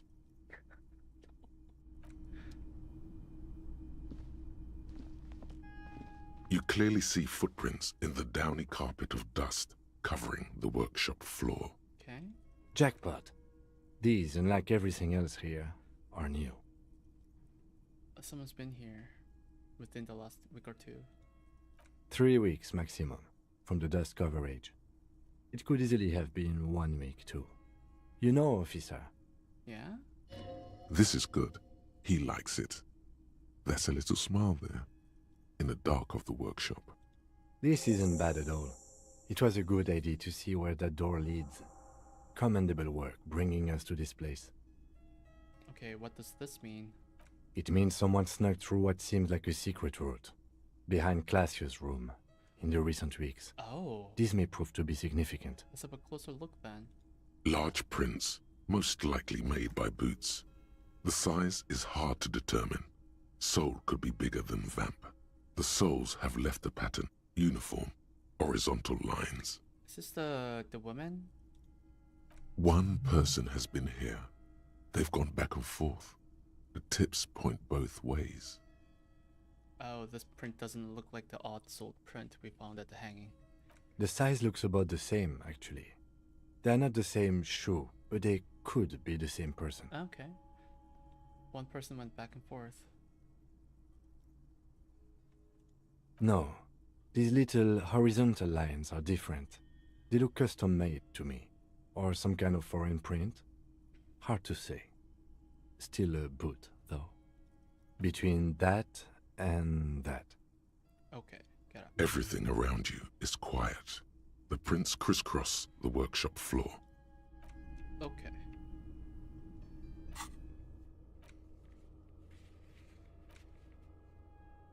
A spirit is eternal. Oh my god, I've spent 300. No, was it 700? Tiny hole in the wall. You see a bedroom on the other side. Oh shit. You can almost see the shape of a man and a woman writhing inside, bathed in drug sweat and dirty linens. Bottles lie around everywhere. I think I can see into Claze's bedroom from here. You can barely see through. Better not to jump to sensationalist conclusions here. The footprints on the floor, however, definitely suspicious. Boring footprints. I want to jump to sensationalist conclusions. What were those people doing in here? You lean closer to the peephole instinctively. I bet they're doing something quite unnatural there. Sensationally unnatural. Finished thought.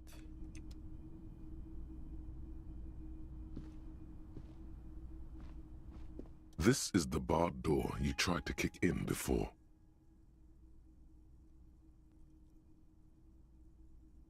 Unbar the door.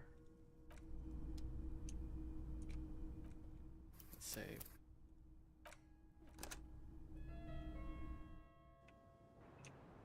Hello. I'm back out. How are you? Hello, officer. What brings you up here again?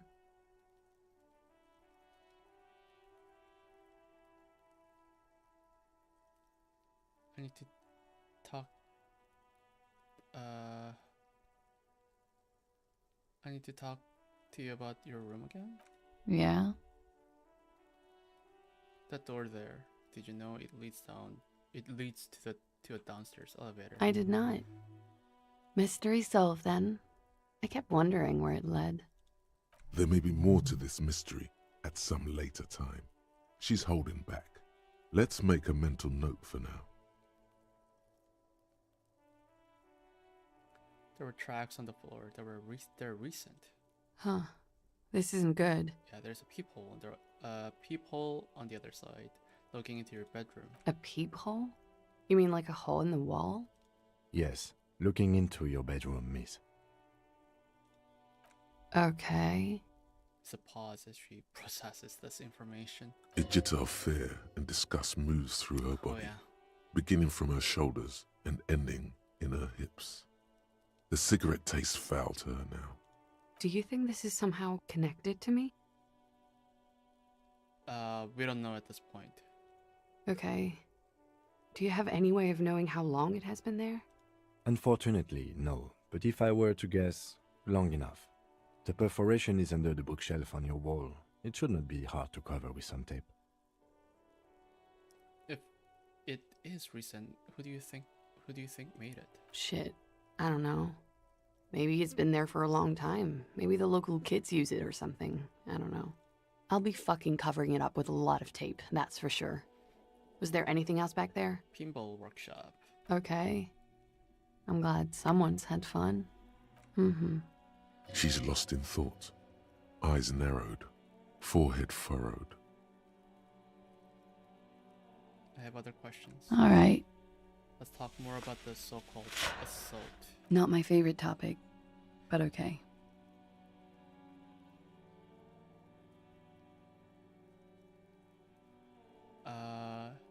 Ask you to. Okay, are you sure you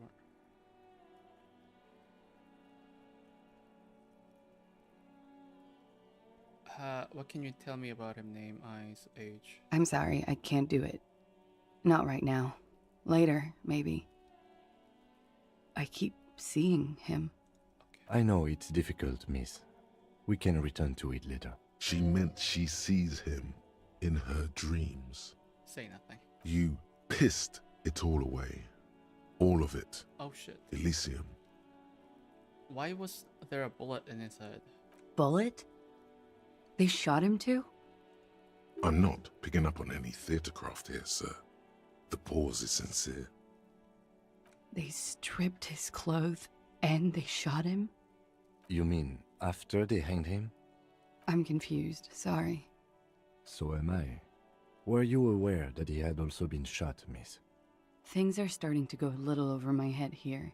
I thought he was hanged. I was not present when they did it. I don't know what happened. I just know what they told me. And Sylvie, the bartender. This is beginning to get confusing for you too, and we don't like that. Where was she last Sunday night? Yeah, where were you when this happened? Cowering. I was cowering downstairs with Sylvie. Sylvie? I suppose we should ask Sylvie then? Oh, yes. A bitter You called her? Yes. Jackpot. I made it. Reporting crimes is confidential in her. I didn't exact with nail clippers. You were right to suspect conversation there I might had be foul. earlier. Did I? Jigsaw. Still, that's pretty clever tampering. She must have had. I don't know. We're not. Thank you for. I didn't want to, sir. But if I hadn't, how about we, change the subject to something more lighthearted now? Lighthearted? I noticed your room is close to mine. I have a personal question. Yes. You're just one room away. Very personal. Good. Yes. This means she could have heard something. Like what you were doing before you blacked out. Were you in Sunday night? I need to know what I did before I lost my memory. You do not need to know that. What you need is to ask normal police questions. Like... Get a grip, he thinks. At least do your personal stuff when I'm not here. I see. I can come back.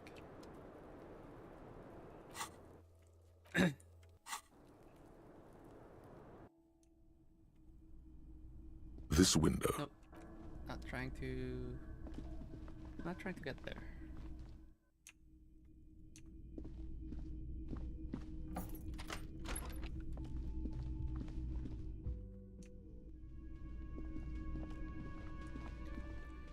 Okay.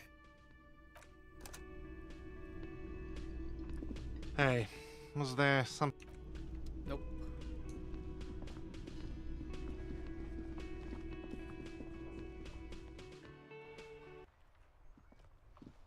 So, what do I need to do in the meantime? There are a couple things I can do. Talk to Renee.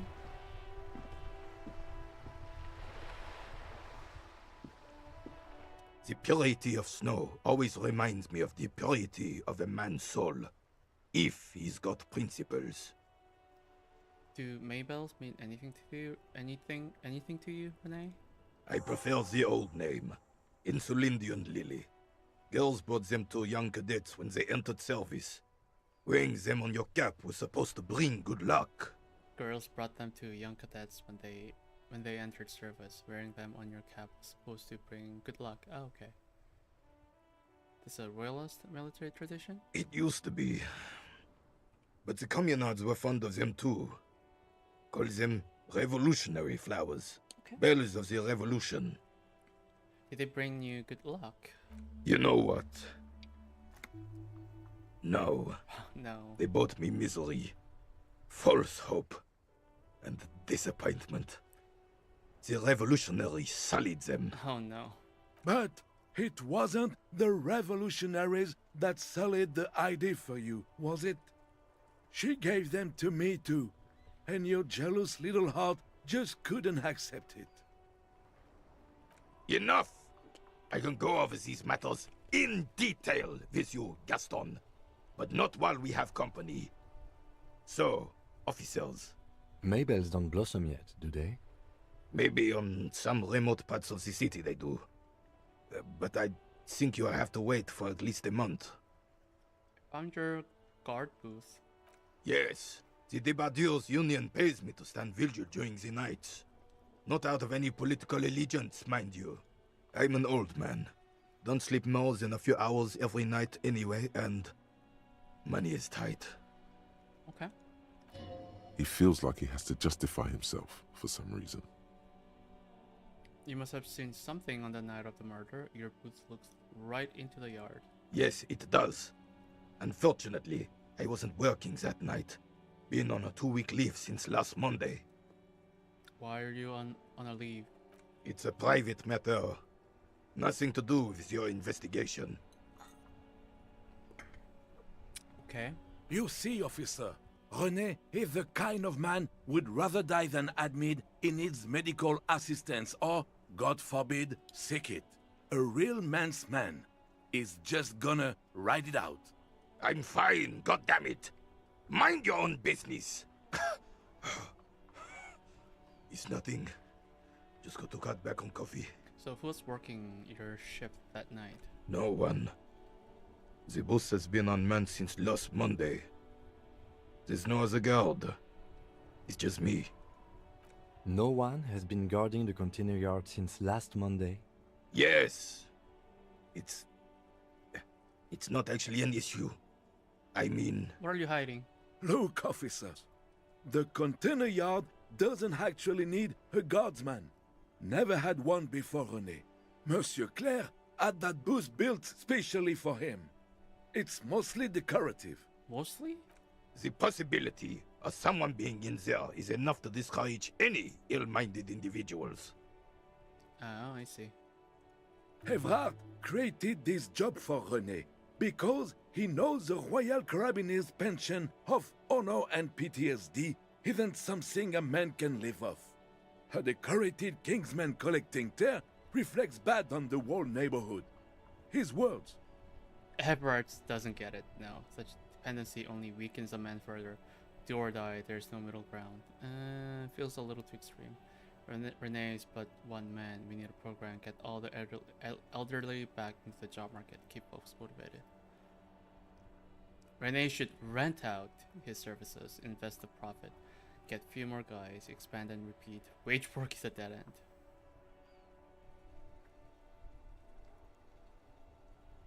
There's absolutely nothing wrong with tear collecting. It's my side thing too. Oh, I didn't mean to imply there's something wrong with that. I do it too. Everyone does it. It's an excellent side thing. Yes, yes, yes. Can we conclude the topic of my guard booth now? He is not going to become an entrepreneur. Who's the girl? She is nobody. This is none of your concern, and I refuse to discuss my private affairs with the RCM. The lady is Jeanne-Marie Beaulieu, and she sure as hell wasn't a nobody. Oh. Yes, yes. Like I said, I would be up anyway, so might as well keep an eye out. It keeps my senses sharp. Composure. Composure.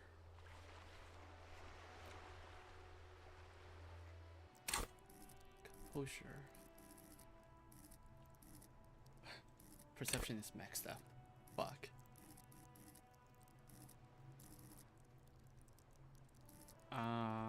Composure. Where's composure here? Okay. Do I have any item that raises composure? The shoes.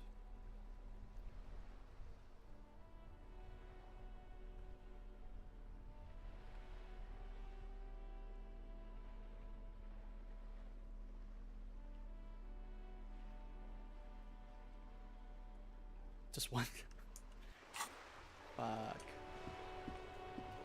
What if I ask him about It the is girl? such a pleasure to see you again, officer. How may I head the citizens' militia on this fine day? Yeah, who's this Oh, woman? sweet Jenny. She was Jenny. the finest woman in all Yeah. of Revachol. Maybe the entire world. Yeah? Do not defile her memory, Gaston. Let her rest in peace. His tone lacks its usual intensity, like he doesn't feel he has the right to speak on the matter. So you both know her. We knew her, all right. Lived on the same street our entire lives, just 2 houses apart. The 3 of us have been best friends since we were 4. She was René's first girl back when the prick was 16. They were courting till he decided he'd rather die for some great ideal than just be happy. And then you stole her from me. Do not intervene. Well, technically, you stole her from me, because we'd been pretty close ever since you two had that falling out over the ink you spilled over her pretty yellow dress. We were just boys then. This was different. You... What happened? No point starting this all over again. For the 1000th and the first time. Especially when we have company. What Officer. What happened to her? She died of pneumonia Oh, no. 2 winters ago. Oh no. It was a quiet passage, peaceful. René and I were both by her bedside when she... Died. No use sugarcoating it. Won't bring her back. Will it now? departed. Until the very hand she couldn't decide between us. The most indecisive woman I've ever met. A quick grimace of pain passes over René's features, but he immediately regains control. His face now a dispassionate mask again. Why do you think she was indecisive? She could never make up her mind about anything. What to have for breakfast, favorite color, or which one of us to marry. Marry them all. Marry both. It's possible. Screw monogamy. Go polyamory. She was always leaving one of us for the other, but never long enough to actually get married. Nothing wrong with weighing your options first. That's a bit odd. Heck, technically, we're both still engaged to her. You always confused her. Couldn't let us be happy. Seduced her with your fancy words and pastries. He suddenly remembers you are still there, falls silent, and turns away. Thanks for sharing. Of course, officer. Memories are all we have left. Well, that was an interesting conversation. What the fuck? What the fuck are they? I've never seen them.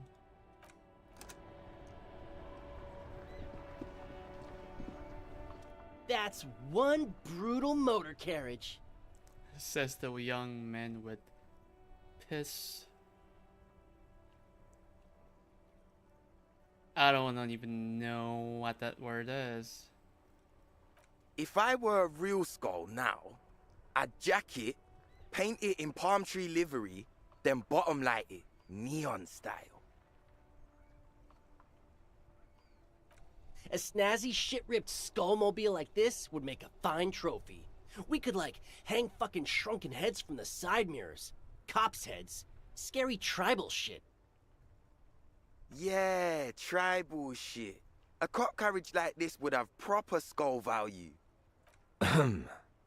While I appreciate the interest you take in my brutal motor carriage, I have to stop you right there. The RCM takes threats directed at its property seriously. It's just theoretical work, Copper. No basis in reality. Man, if we were certified skulls right now... What is a skull? I can tell you who we're not, cop. We're not snitches or skulls. Which is not to say that the skulls are bitches and on the contrary. Oh my god. The part of this presentation you want to take home with you, cop man, is we're not part of the skulls yet. Okay then, let's indulge in some intellectual exchange. These young men seem eager to share their beliefs. Who are the skulls? You don't know? What kind of cop are you? It's not a question. Don't get into it. I'm so glad you asked.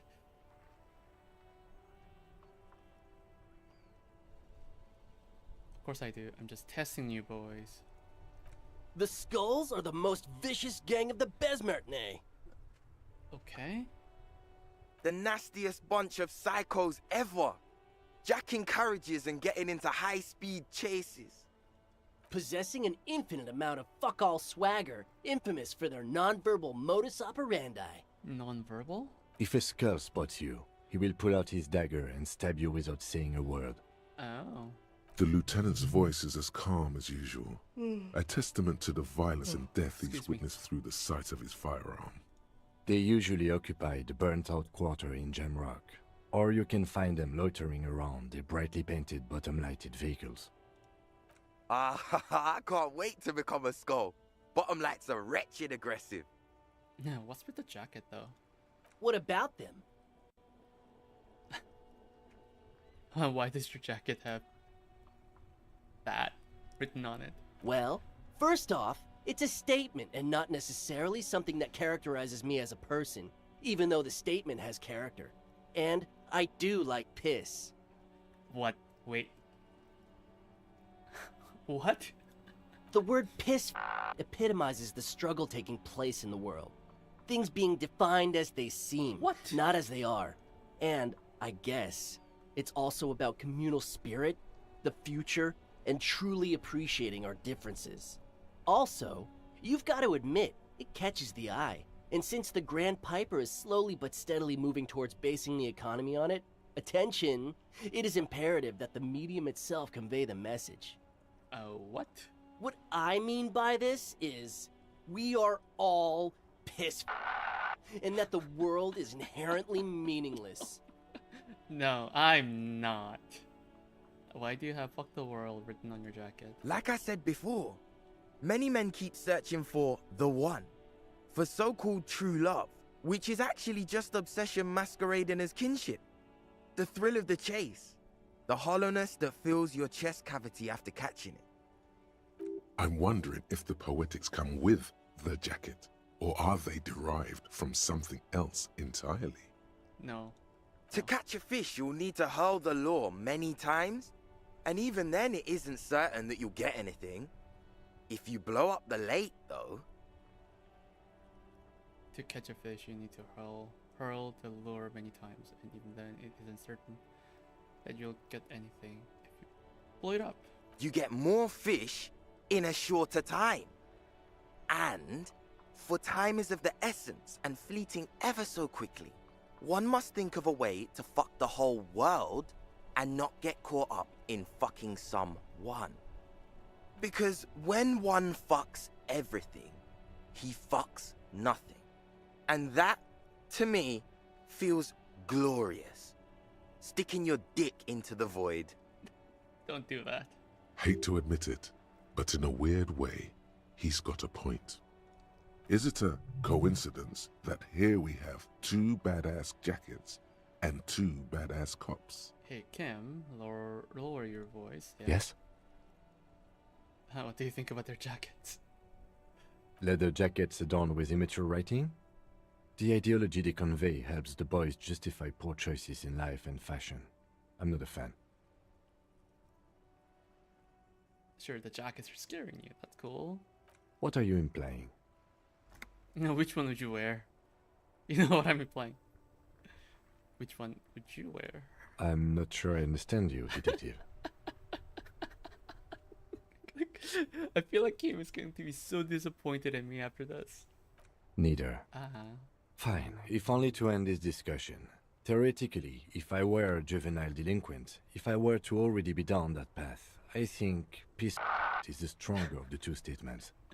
Okay, I feel more like a fuck the world kind of guy. Sure. Seems about right, especially considering your heroic exit attempts. That's an origin story for a dynamic duo right there. So are we done here? Or you don't need us around for your secret whisper party, do you? Do you know anything about the murder that took place here? Murder? Yeah, sure. We'll gladly tell you everything we know about it. It was a man. Huh? Also, he was hanged. Anything else?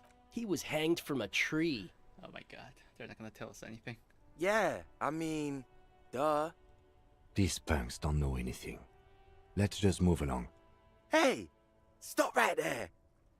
How does one know anything? What does that mean? Fucking philosophy, man. You can do aggressive shit Oh with my philosophy. god. Justify shit. These guys are dumb. Like murder or wasting your life away. Do you guys know Cindy the Skull? Oh yeah. Cindy's a right proper skull. Oh yeah? Yeah, a true artist of the future. Just like Arno van Eyck. By the way, if you see Cindy, give her our regards. For all their nihilistic posturing, these young men are not lacking in youthful idealism. Odd, there isn't a hint of hate in them. It's like they're piss and fuck the world out of some kind of moral obligation. The lieutenant on your left is unusually lenient toward them. I see you kids are into anodic dance music. Oh man, yeah. We're not fucking kids, man. Be wary of the abyss. Why? Probably because of how non-verbal their mode of operation is going to be. It's a threat.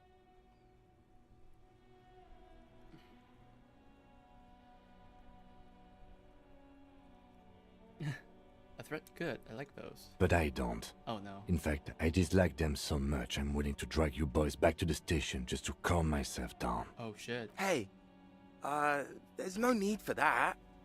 We're just talking here. Joking too. Stay light, man. Yeah. Didn't you cops, like, have some questions about skulls or some shit? The Union does their share of policing in Martinez, at least where gangs are concerned. Okay. That's why there isn't much organized crime around here. Okay, cool. Apart from the unions themselves, of course. Don't you worry about that. We're gonna make up for the deficit. Yeah, we are.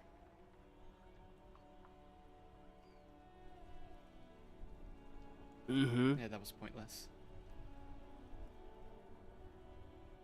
311 or higher half-life.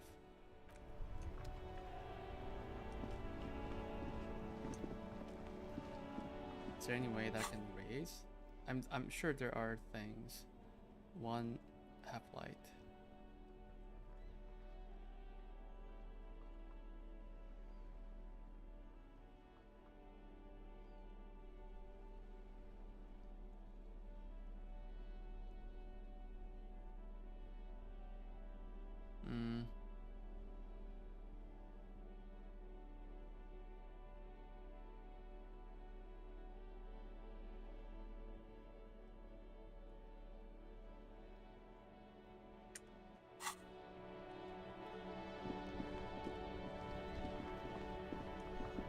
Okay, I want to call Sylvie again. Inside, you see a set of steering levers, a radio microphone, a pull-out toolbox, and as you tap on... No, that's enough fun with the foldable headlights. I know. This is Precinct 57. How may I... Just a second. Sylvie Malaika on the line. Yes. Hello? Oh, great. What else do you need, Detective? Tess Clause's story. No, not me. Okay. Next question. Yeah, go on. That's all. You hear the call breaking up on... Anything else I can help you with, officer? I'm done. 57. In the cabin, you see... I'm done. I thought there was going to be like new options, because now that we know there has been a gunshot wound.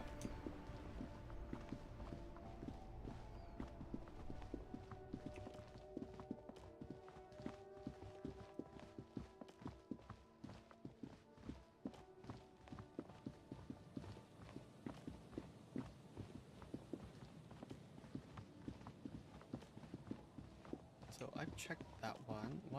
Where were the other traps were? Where's the other trap? I forgot.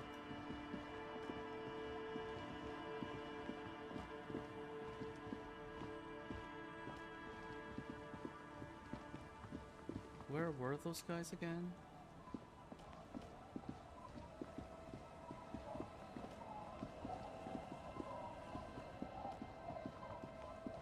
I feel like they were somewhere here. That's end of the line.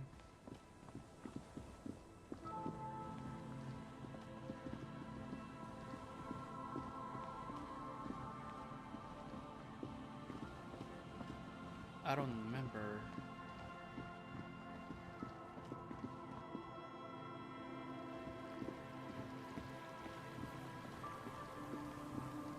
Like they were like somewhere way to the east.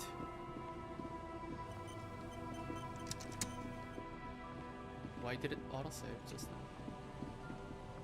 Ah, here we go. This is the last of the traps. The one Morel just set. The reeds by the abandoned campsite sway. The later it gets, the trap feels light and silent as you pick it up.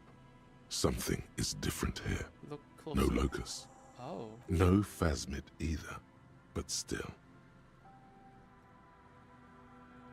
Look closer still. Well, the bait worked on something. This doesn't mean it was a reed monster, though. Unless you see one in there, I just see an empty trap. The netting is a little untidy. Messier than the others. Like someone or something picked the trap up and shook it before dropping it back down on the ground.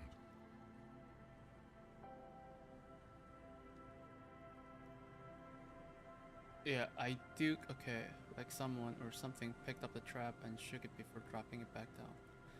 I do get the feeling that someone or something may have messed with the trap. Perhaps our cryptozoologists have competition in the form of an actual entomologist, or someone else is sabotaging them. I could present more theories, but then I would be taking this on as a case, which I'm not.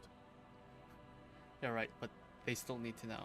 Okay, but after that we get back to our own assignments. There is no justification for this detour at this point of our investigation. We have a lot of work to do back in town. I know.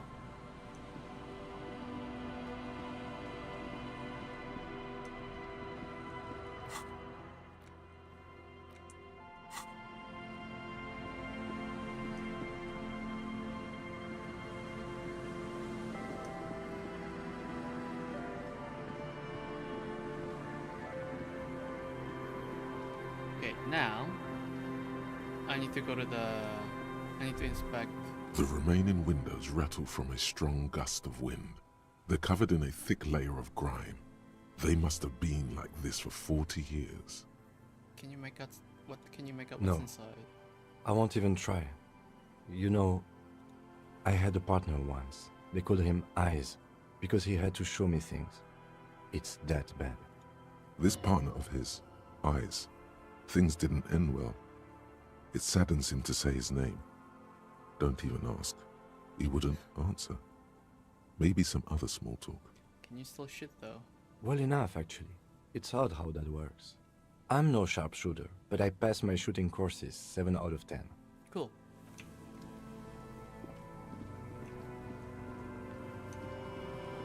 I think it's time to investigate all the houses that I didn't go in, and go into that church.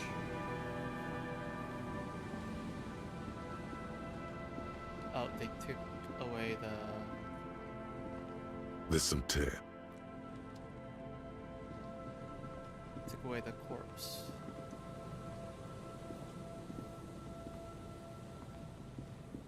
Okay.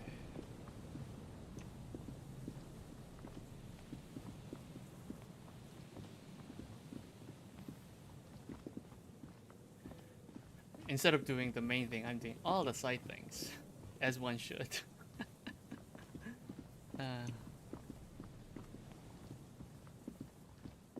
I just don't want to miss out on the first playthrough.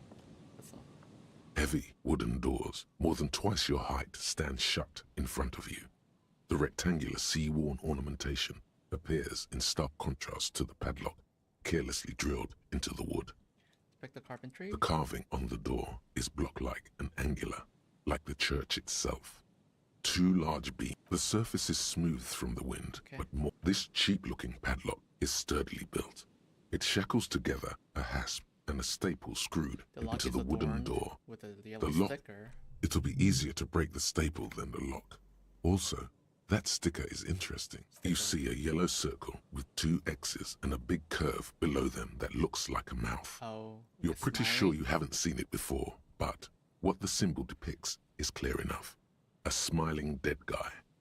The curve makes it smile, and the X's make it dead. There is something blindingly modern about this symbol. Its modernness puts to shame everything you've seen before. What makes it so modern? It's the contrast between the cheery, chemical yellow and the rigor mortis. As if the cheery guy didn't know he was dead, or the dead guy didn't care that he was. Either way, you get the sense the forces of future are at work here. Have you seen this symbol before? He takes off his glasses and uses a blue handkerchief to thoroughly wipe them clean before inspecting the sticker. Then he looks up, pauses, and replies. No. Looks like a dead man smiling. Suggests junior delinquency. What is junior delinquency? For Revachol ZOC, the moral intern defined junior delinquents as minors between the ages of 10 and 16 who have committed an act in violation of the law.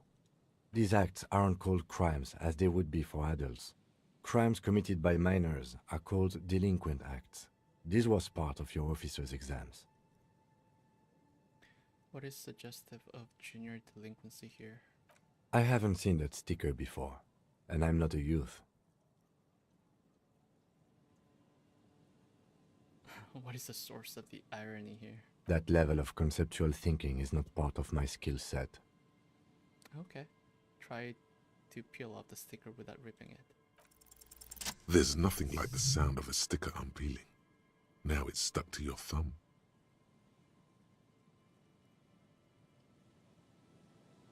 Put the sticker in your ledger. Put the sticker on your ledger, right on the cover. Voila. Looks very modern. Cool. You're part of the future brigade now, and so is your formerly humdrum ledger. Neon, baby. Open the padlock with the key. The lock turns easily. You hear a click as the shackle pops open. Let's see what happens. Let's go. As you do, you hear the echo of the doomed commercial area. Its black holes and dusty machines. Then the feeling passes. A great whoosh of air rushes into the dark innards of the church, as though rushing to fill a great vacuum. In the heart of the city,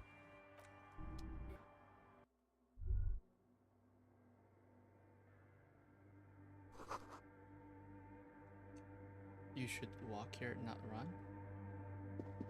Okay.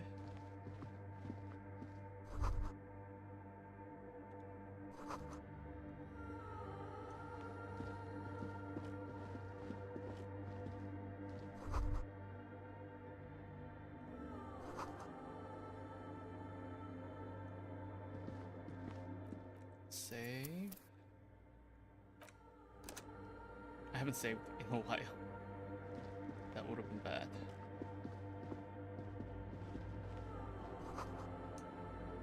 They look recent. Prayer book has been left open.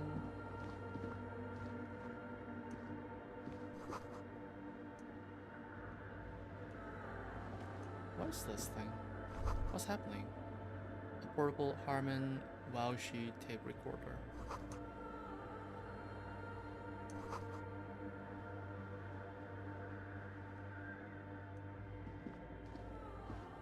a machine stands in the corner, watched over by the figures on the stained glass window.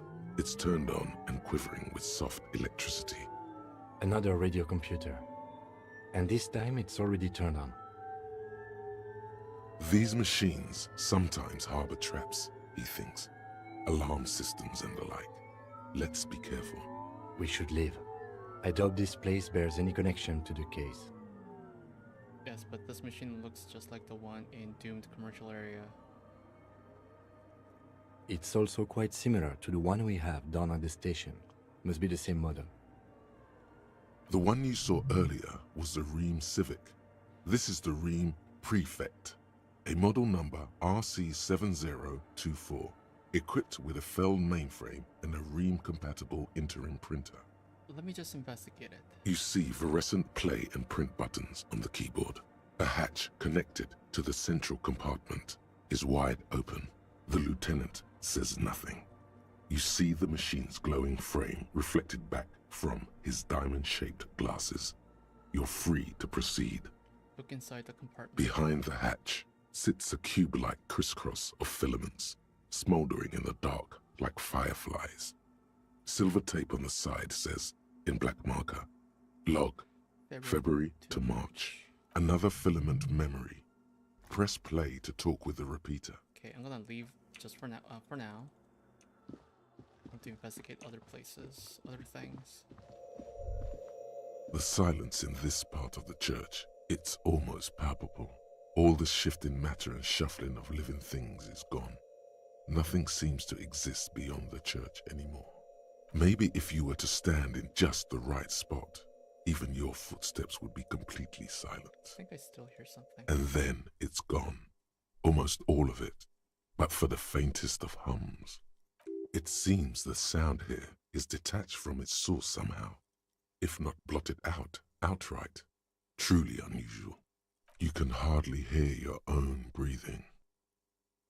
Clump your feet and clap your hands. You produce a few muffled thumps, after which the silence feels even more total, somehow. Yell as loud as you can. Your voice is barely audible. Not a howl, but the softest of whimpers. What's happening? The lieutenant points to his ears and shakes his head. Then he leans closer. Can you hear anything? Almost nothing. It's beginning to worry me. Not really. Story. I've never experienced anything like this. I wonder why the church was built with such strange acoustics. His detached tone conceals how uncomfortable he is. Maybe the church was designed this way to prevent boisterous activity, singing and dancing on its premises.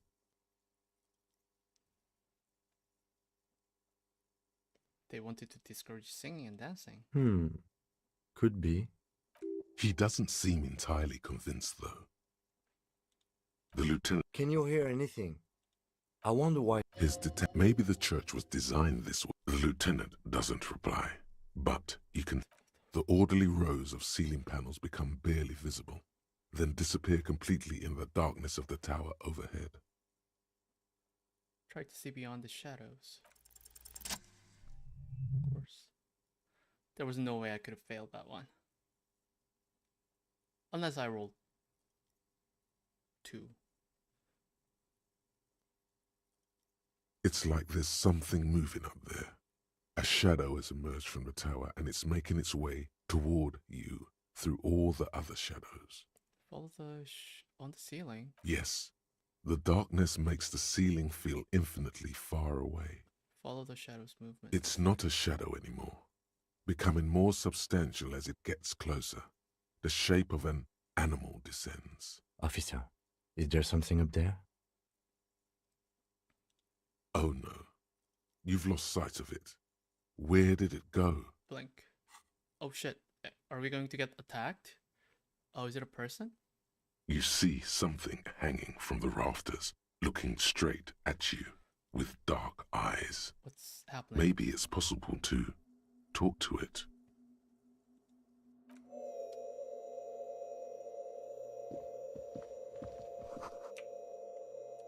What's happening? What is this? Who is this?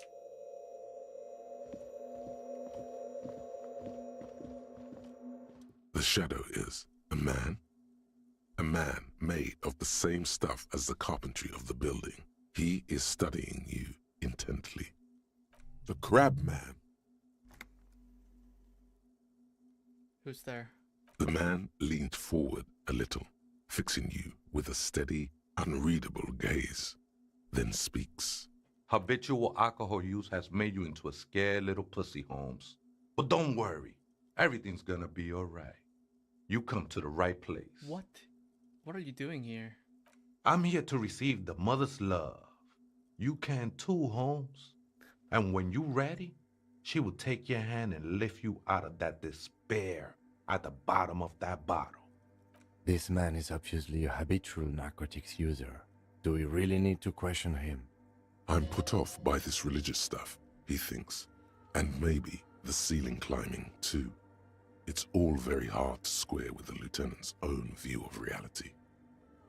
Hey, and what was that about the bottle again? You haven't even drank that much. I'm not going to entertain this thought. Lay off it already. Shish.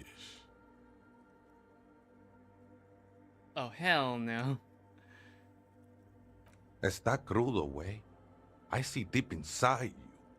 Your body and your spirit are suffering greatly from overindulgence. And you don't even know it. How do you know what I'm feeling? I was like you once, just dragging my feet to the next bottle. Shit was dark, Holmes. You know, actually, since we're here, you may want to pay attention to what the ceiling climber is saying. Look at these crazies. What is this shit?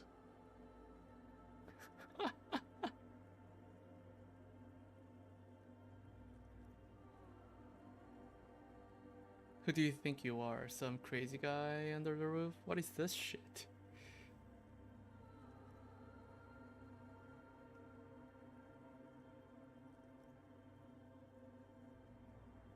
Don't trust me.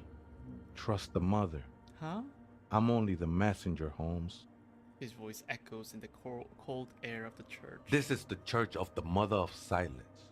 You are welcome here.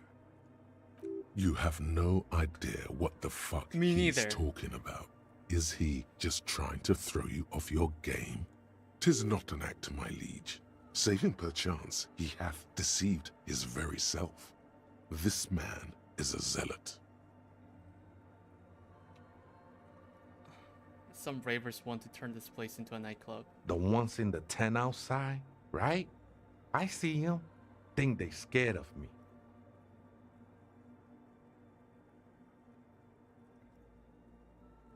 Do they have reason to be scared? Nah, man. They look pretty funny. And I don't harm no one anymore. So, anyway. what do you think about the nightclub, that is? Why not? They wouldn't bother me none. I'm usually way up there, imbibing. Ain't no music on earth that can reach where I go. Might even be nice to have some company. Okay. He said that in spite of himself. He's more attached to the human than he'd like to think. Do you know where the other spooker is? Other spooker? Oh, esa viejita es muy estudiosa. Don't know, Holmes. Viejita is grandma?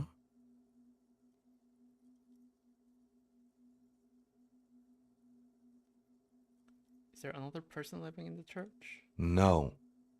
I just call her viejita because of her clothes. She's actually quite young. Or maybe not that young. Age is just one of the many masks we wear. And you don't know where she is. That's what I said, Holmes. How can you not know that when you both live here? Don't really follow her comings and goings. Just see her typing on her computer now and then. We got different interests. How she looks, what she does, who she... I'm afraid not, Essay. You just have to wait until she comes back, or... Or search through her radio computer. Yeah, you must be the crab man. Never known myself to be a crab. But if that's the name you got for me, I won't stop you from using it. It's your neighbors who came up with this name, not me. I always thought of myself more like a flame. Flame? Flickering along the rafters and beams. It may be that I gotta work on my technique. Okay. That's not the only technique he's working on. Look at those carved sculptures. And is that a satchel of tools over there? Sure am. Whittling wood used to be something I just did to busy my hands. Now I use those same hands in service of something greater than my own restlessness. Tad derivative. You're promoting the objectification of women with your reactionary depiction of female bodies. What?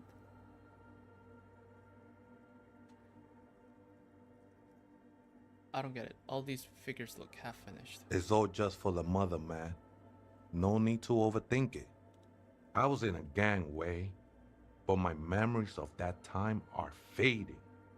Most of them are already gone.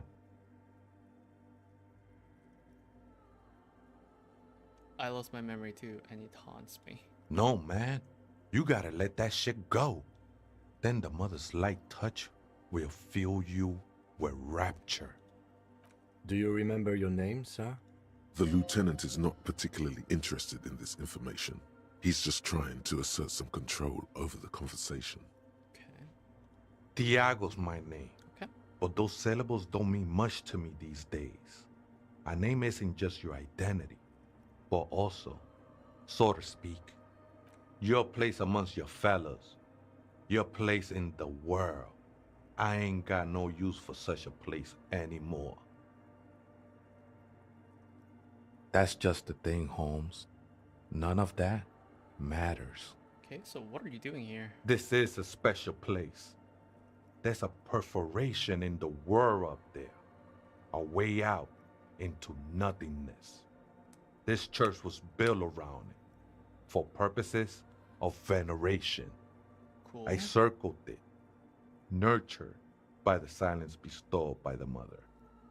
One of these days, I'll be pure enough to go drink from it directly. So who's this mother of silence you keep talking about? Oh, that's no simple question, Essa. She is one who can be painted or sculpted. She is a cavity in the dark beyond sense. She saved me, but I couldn't describe her to you. No one can, Holmes, and no one ever will. What will happen once you drink from this perforation? I will be incinerated, but not destroyed. Finally, I won with the state of the world before reality began. That sounds a bit like substitution behavior, no? You know a thing or two about that. I still don't understand what you're doing in the church. Sure you didn't just switch one drug for another? It's not like that at all, man. It's just faith and joyful service. Too gleeful, those words. He is lying. Not to you, to his very own self. There's no let's agree to disagree. Faith is a kind of drug. I heard that before, Way. And I know I can't convince you on the spot. But think, when's the last time you woke up from silent communion with a hangover, regretting what you did last night? There are drugs darker than alcohol circling your system.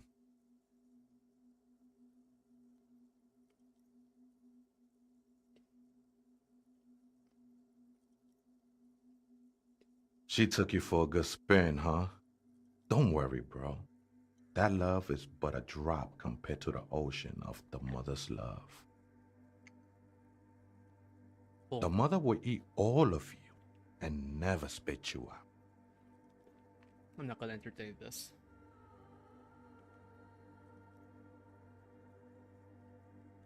No worries, man. I know this shit takes time. Still understand what you're doing in the church. I'm a seraph, Holmes. What? I sing the mother's glory.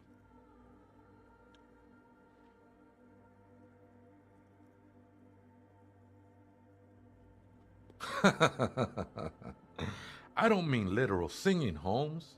This is the mother of silence we're talking about. It's the singing of a burning heart. Okay. You may be thinking, but fire crackles. No, Holmes. That's the material that's burning. The flames themselves are without sound. How did you even find this place, this church? Hard to say. I think I did some construction work here. Back when I still had material worries. Up there, I realized what the true purpose of the church was. Okay. Been spending a lot of time here ever since. The past is nothing to me now, eh? It didn't belong to me. The sinewy figure lingers on the wooden beams, blending into the shadows. Do you know why the church was abandoned? Police raid a while back. A while back. Did you witness it? Not really. Or at least I don't remember much of it anymore. The mother's love has done its job. That's what's so great about the mother. It lets you forget about everything. Okay. What is this? White morning, right?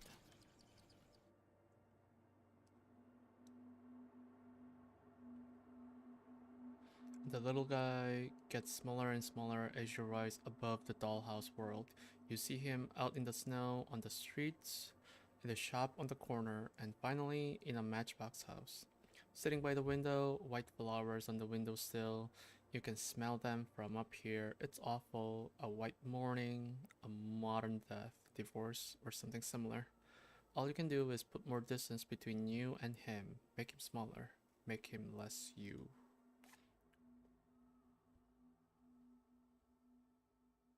I feel like that's very useless. What is this? There's so many of them and I haven't done any. Plus 20% zoom up distance? I don't even remember where I got this.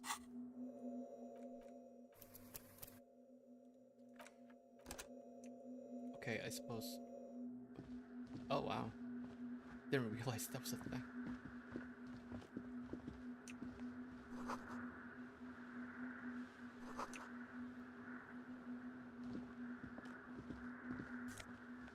Pain threshold. Cool. Oh, can I pick up things here? No? Oh, there we go. Take it.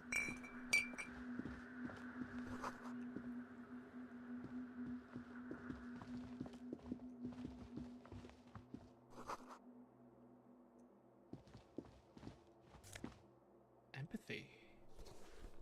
And money. Yay. Anything else here? Any more bottles?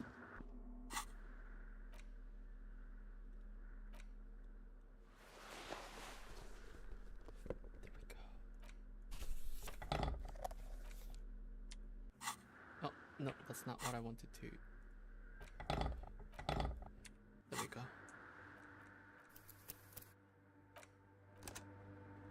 I can play this. The machines keep. The speaker comes to life. Static seeps through the machine's planar magnetic driver. An old lady greets you.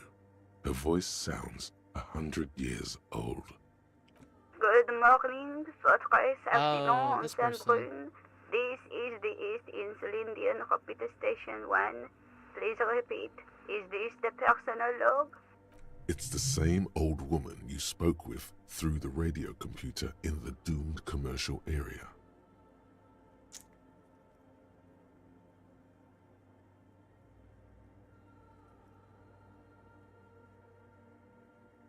Good.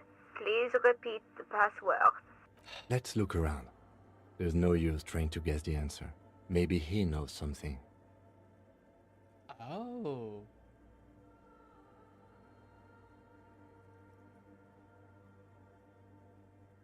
Is it my birthday? No. Oh no. Still no. Oh no. I don't know the passwords. Received. I will register this login attempt. Oh no. Fortress Accident. Is there anything else I can do for you today? I have 2 machines registered to this company name in Martinez. One on Saint-Brun, the other on Rue de Saint-Ghislaine. Saint-Brun, that's the church. And Rue de Saint-Ghilaine? That's the doomed commercial area. Anything else I can help you with? It's me again. How are you? Good, thank you. Please repeat. Is this the personal log? I'm finished with the call. Goodbye, Fortress Accident. The machine's keyboard is still illuminated, revealing fluorescent play and print buttons. Press print. Nothing happens. Oh no.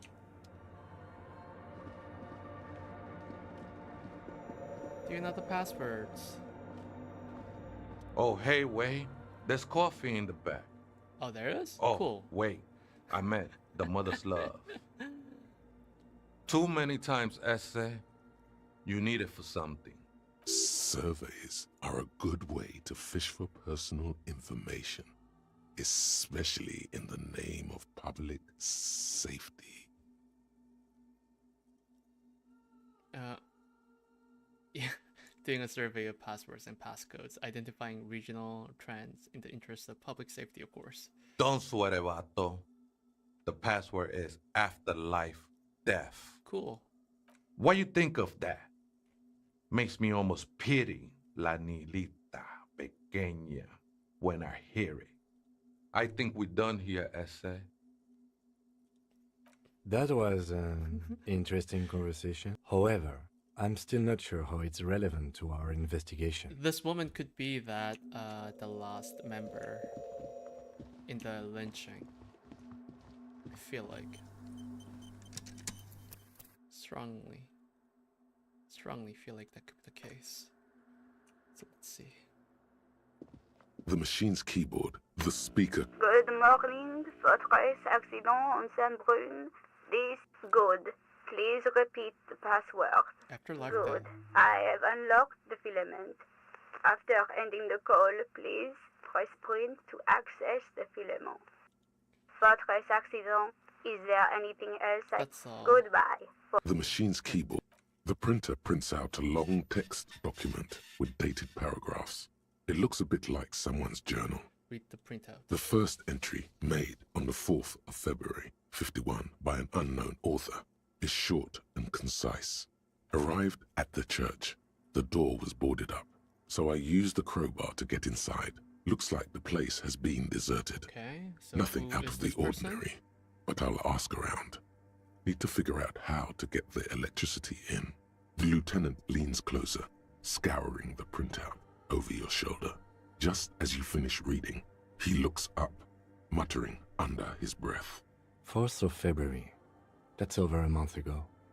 Whoever set up those machines has been here for quite a while. Do you think this log might be connected to the case? Our case? No, I don't think so. It must be some local eccentric. Read the second entry. 6th of February, 51. Had a little chat with the local fishermen. Said I shouldn't go near that place, that the church was spooky and ridden with narcotics. It's a little spooky, all right. Still haven't figured out the electricity. What was that about narcotics?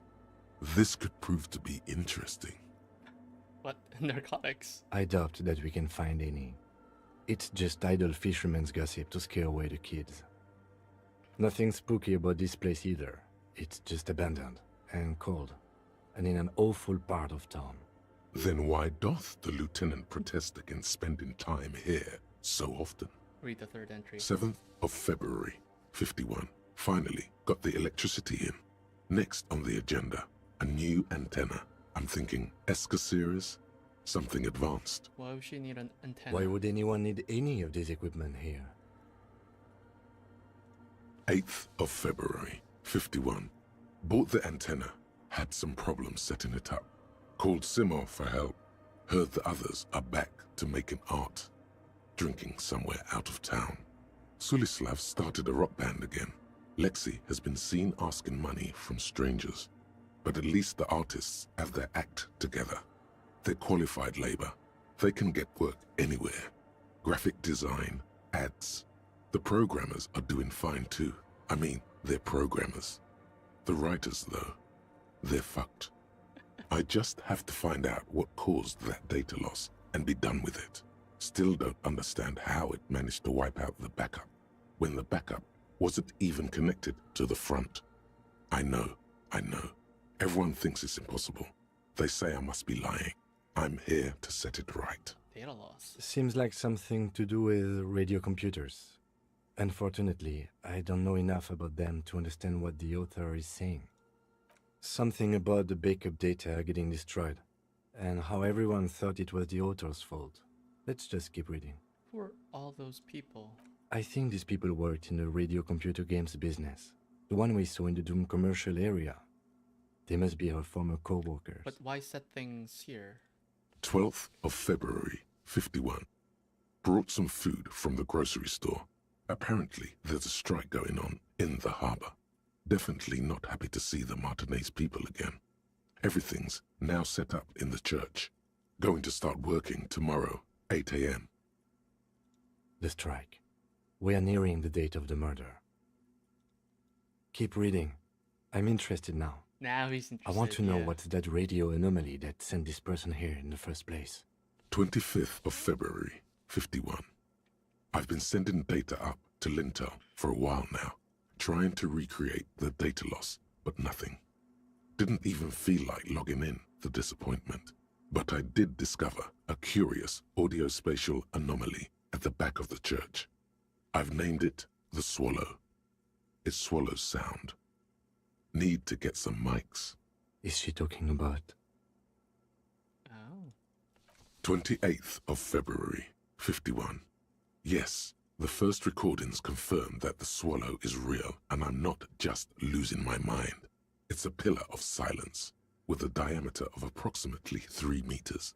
Seems like the higher I go, the less I record. This might be a coincidence, or it could be connected to the data loss that led me here. The pillar of silence. She is talking about the silence.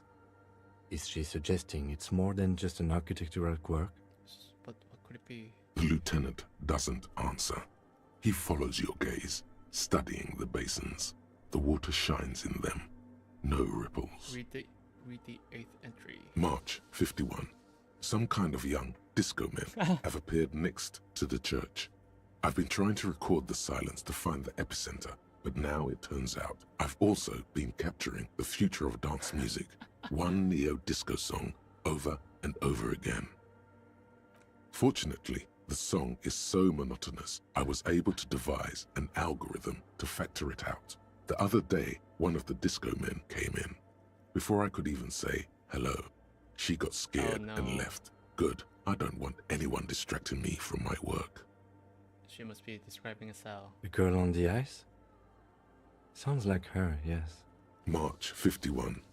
I got a call from the repeater station. Oh. Someone has tried to access the radio computer in our old office in Martinez. Can't do anything about it. The storekeeper still doesn't want to let me inside the building. Thinks I'm part of some kind of curse. How Martinez of her. I knew it wasn't a good idea to meddle with that machine. No. It was a great idea. You're learning things. This is how you learn things about machines. Yep, that's how you learn. March 51. A new 2-meter aux cable. Noodles. Crackers. Ping energy drinks. Water. Toothpaste. Gum. Also, some canned air. What? Canned air? Reading is interrupted by the sound of the church door opening. A strange woman makes straight for the radio computer. Suna. Oh shit. Oh shit. Oh shit. Oh shit. Oh shit. She's not seeing us? Breaking into my radio computer, I see. I do apologize for the intrusion, madame. We are with the RCM, you see. We're here on the side case representing certain music venue organizer. We're not just breaking in. I'm pursuing a mysterious lead, searching for my lost identity. Well, you won't find any music venue organizers here. It's just me and my computer, and it has been this way for weeks. Now please give me some room. I need 2 seconds to see that you haven't destroyed anything. We didn't do anything, I swear. We should talk to her after she has rebooted the machine. Cool. Okay, so how long do we wait? I suppose we could access that. Oh, where's Tiago?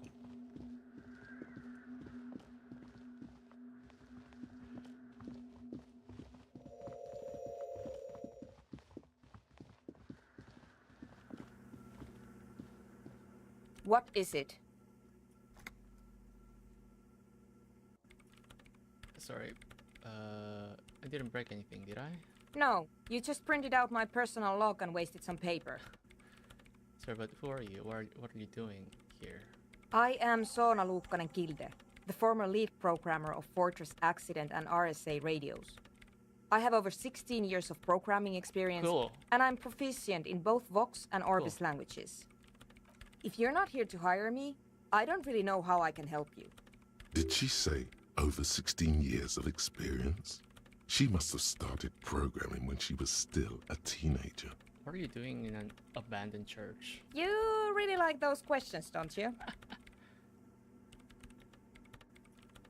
I'm a police officer. It's my job to ask questions. I'm conducting scientific research here. You can't throw me out. What research? I'm looking for the location of a 2mm hole in the world. Huh? Wait, what? She's looking for a disruption in the radio waves. That's what her personal log said. The lieutenant raises his brows, but doesn't say anything. Is the a hole in the is it connected to the data loss in your journal? Yes, that's what led me here. But I suspect it might be something a bit more complicated than that. What is going on? Exactly. What does it mean? Up to now, it has been impossible to say what it is because it's impossible to measure nothing. What do you think it is? What qualities does nothing have? How do you measure something that does not exist? That's a little above your pay grade at the moment.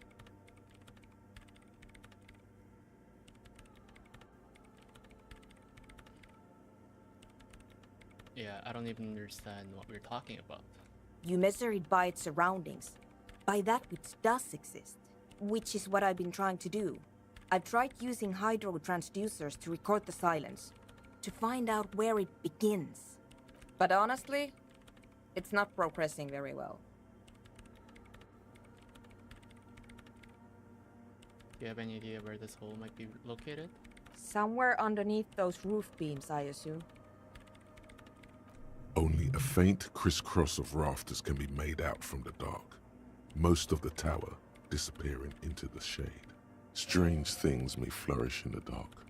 There's this place at the back of the church, a place where all audible vibrations seem to cease. I've named it the Swallow. Yeah, the Swallow. And the higher you go, the less you record. The Pillar of Silence? Are you sure it's not just an architectural quirk? Maybe, but it's oddly close to the physical coordinates of the data loss that led me to this place. This is where the Crabman lives. I know. You don't think Crabman might be somehow responsible here? No, I don't. She sounds mildly annoyed by this line of questioning. Her hands typing hundreds of commands into the machine. The research isn't Because going well? it's just trial and error, trying to locate the Swallow, the exact point in space. And I don't have a... You know what? It would be really helpful if you could just stop talking and let me work. Okay, fine. Great. Thanks.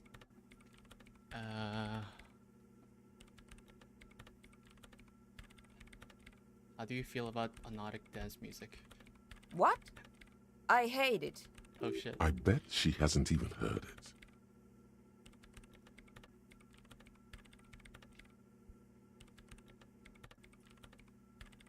Like, actually you listened? Yeah. Like all the time. My tent neighbors don't really ease up with their partying, do they? Maybe I'd have to be on drugs to get it, but to a sober mind it just sounds like uninspired rug whipping. No idea what it has to do with either dancing or music. What about a club? This is about those speed freaks in the tent, isn't it? I've got some news for you. It's not a nightclub they want to build here. I know. Take a guess, why don't you?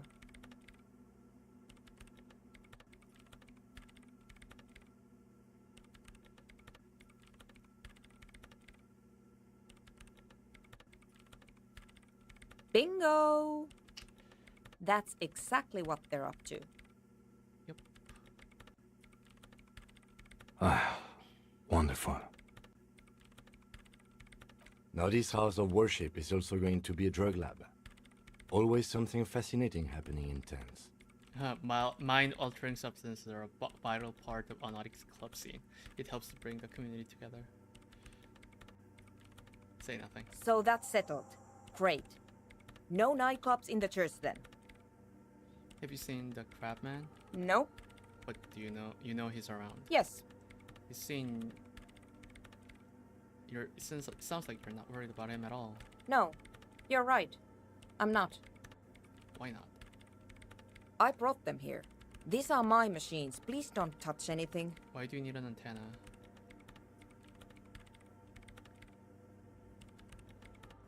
They are connected to my RAIN prefect. Whatever you do, just please don't move them, okay? Thanks. I'm not gonna move Short and terse. There you have it. Whatever she's using them for, they're hers. I'm working. The machine seems almost alien with its pulsing core. The light casting her face in a strange shadow. Could you just shh for a moment? Or get to the point. I really need to focus on something. It's not just rudeness. It really is hard to concentrate on whatever she needs to do. And you're not helping. Why do you need an antenna? I use the AR-1 as my RAIN prefect's processing unit. Mm-hmm. Yes? You really don't know anything about radio computers, do you? Not really. Alright. Well, all radio computers perform operations up on air. So in order to gain more processing power, you need to invest in a good antenna. What's an air? On the front. The unified front of radio waves. Licensed and controlled by Lintel in the East Insulindic region. It's all around us. That's what on-air means. Like love. I guess it is. So far I've been quite satisfied with it. Martinez is an unstable region with bad coverage and the operation has been surprisingly stable. But it's not the cheapest one on the market. So I wouldn't recommend it for your regular red tape operations. Fraser 1000 is a foolproof line for civilians. Anyway, you should do some research before you decide to buy anything. Ask around, compare the prices. There are many milieus dedicated to that sort of thing. She liked telling you this. It calmed her nerves. Great. Done a lot of work. I'm gonna go back to that the other computer and see if I can print out logs there, I guess. What is this? In white, silver, and apricot faience, the young mother of humanism stands above you. A crack runs across her body. She is impossibly tall, oval-faced and sad, a dark and radiant majesty. This is her innocence, Dolores Day. Cradled in her arms are a pair of glowing lungs, clearly visible from underneath her flowing dress. You should kneel? You should kneel. No. Cold wind seeps in from the crack in the glass. Snowdrifts cover the floorboards at your feet. Above, you feel her multicolored eyes on you, as if under a microscope. Look up? The woman looks down at you, standing there. She towers among her followers, architects, laymen, courtiers. There is a sad smile on her lips and a glint in her green-blue eye. Of what? Compassion? Remorse? She acknowledges the passing of someone who is still alive. You.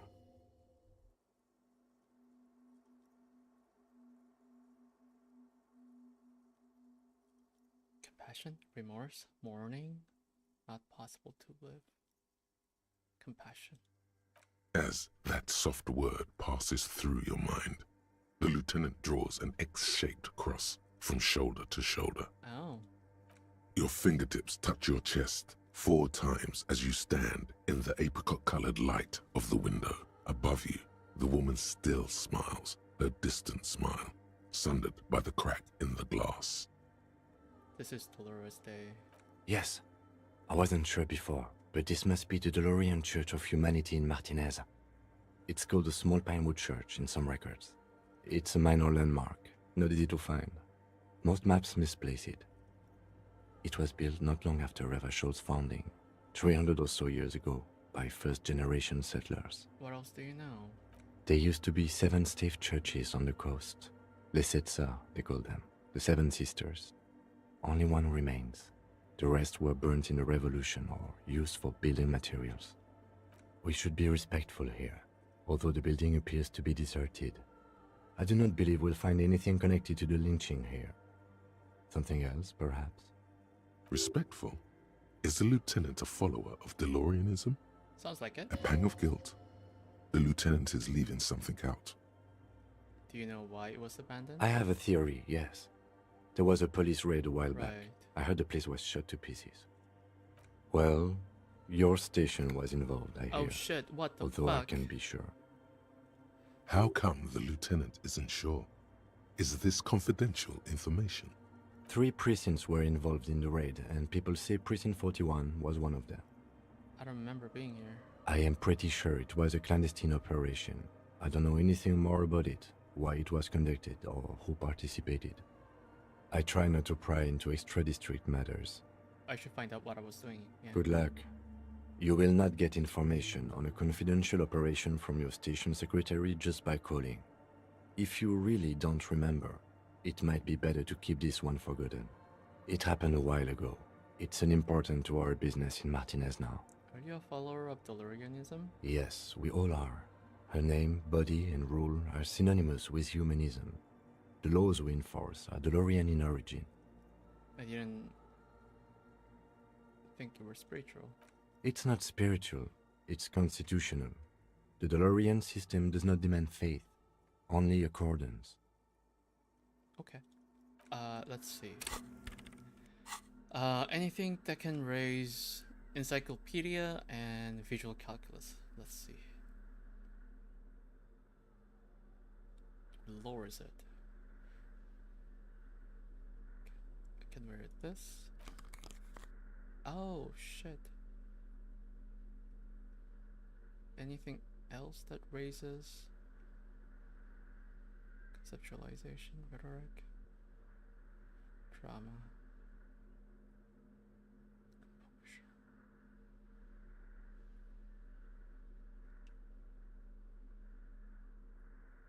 Okay, this visual calculus. Okay, let's try visual calculus. The mother of humanism stands above you, a precious and complex wax painting. It's on 6 a single or higher, pane of okay? glass. 6 or a crack higher. runs across the length of her body, her face. A jigsaw of broken shards falls into place in front of you, a ghostly reconstruction of the stained glass window. Before it was shattered, there was an older woman beneath the younger one, and a text, a light motif below them both. Who is this older woman? The escutcheon on her throne says, Irene the Navigator. She is depicted as an older woman wearing thick-rimmed eyeglasses, holding a golden rights apfel in one hand and a scepter in the other. This is the queen her innocence day advised. Above, she herself is whole. Small figures of wise men, common men, worshippers walk up the stairs to stand at her feet. Secret servicemen, 30 years, stand in a row guarding her. It must have taken years to produce this work in all its dizzying detail. What? The motto, what does it say? Below both women, in luminous black letters, Après la vie, mort. Après la mort, la vie de nouveau. I don't even know what that means. And then, along the left side, Après le monde, la gré. Après le gré, le monde de nouveau. What shattered this mosaic? Unknown. Something during the raid the lieutenant mentioned, or just hooligans looking for something to break. Death, life again. After the whirl, the pale. After the pale, the world again. This exaltation is common in DeLorean sacralism. In the early years, it was even incorporated as the RCM slogan. No more, however. Why? It was deemed subservient to use a strongly moral intern-related motto. We already suspected of bootlicking. The sentence was also seen as too feminine. It was a macho thing. Oh my god. Justice, union, prudence, and force. Oh my god, I'm not gonna choose this. I like the other one better. So do I. The mother of human. Now, encyclopedia. The mother of humanism stands above you, a 5 or precious higher. and complex wax painting. Despite There the we go. damage you've done to yourself, the title appears lodged in your hippocampus. This is her innocence, Dolores Day, the innocence of humanism, internationalism, and the welfare state. Perhaps the most famous human being ever to have lived. No amount of Commodore Red can wipe her sad smile from your brain thing. It has survived the deluge and haunts you still, and will haunt you forever, as it haunts all men.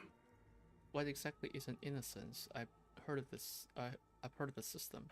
The highest category of historic individual, an embodiment of the world spirit. A ruler?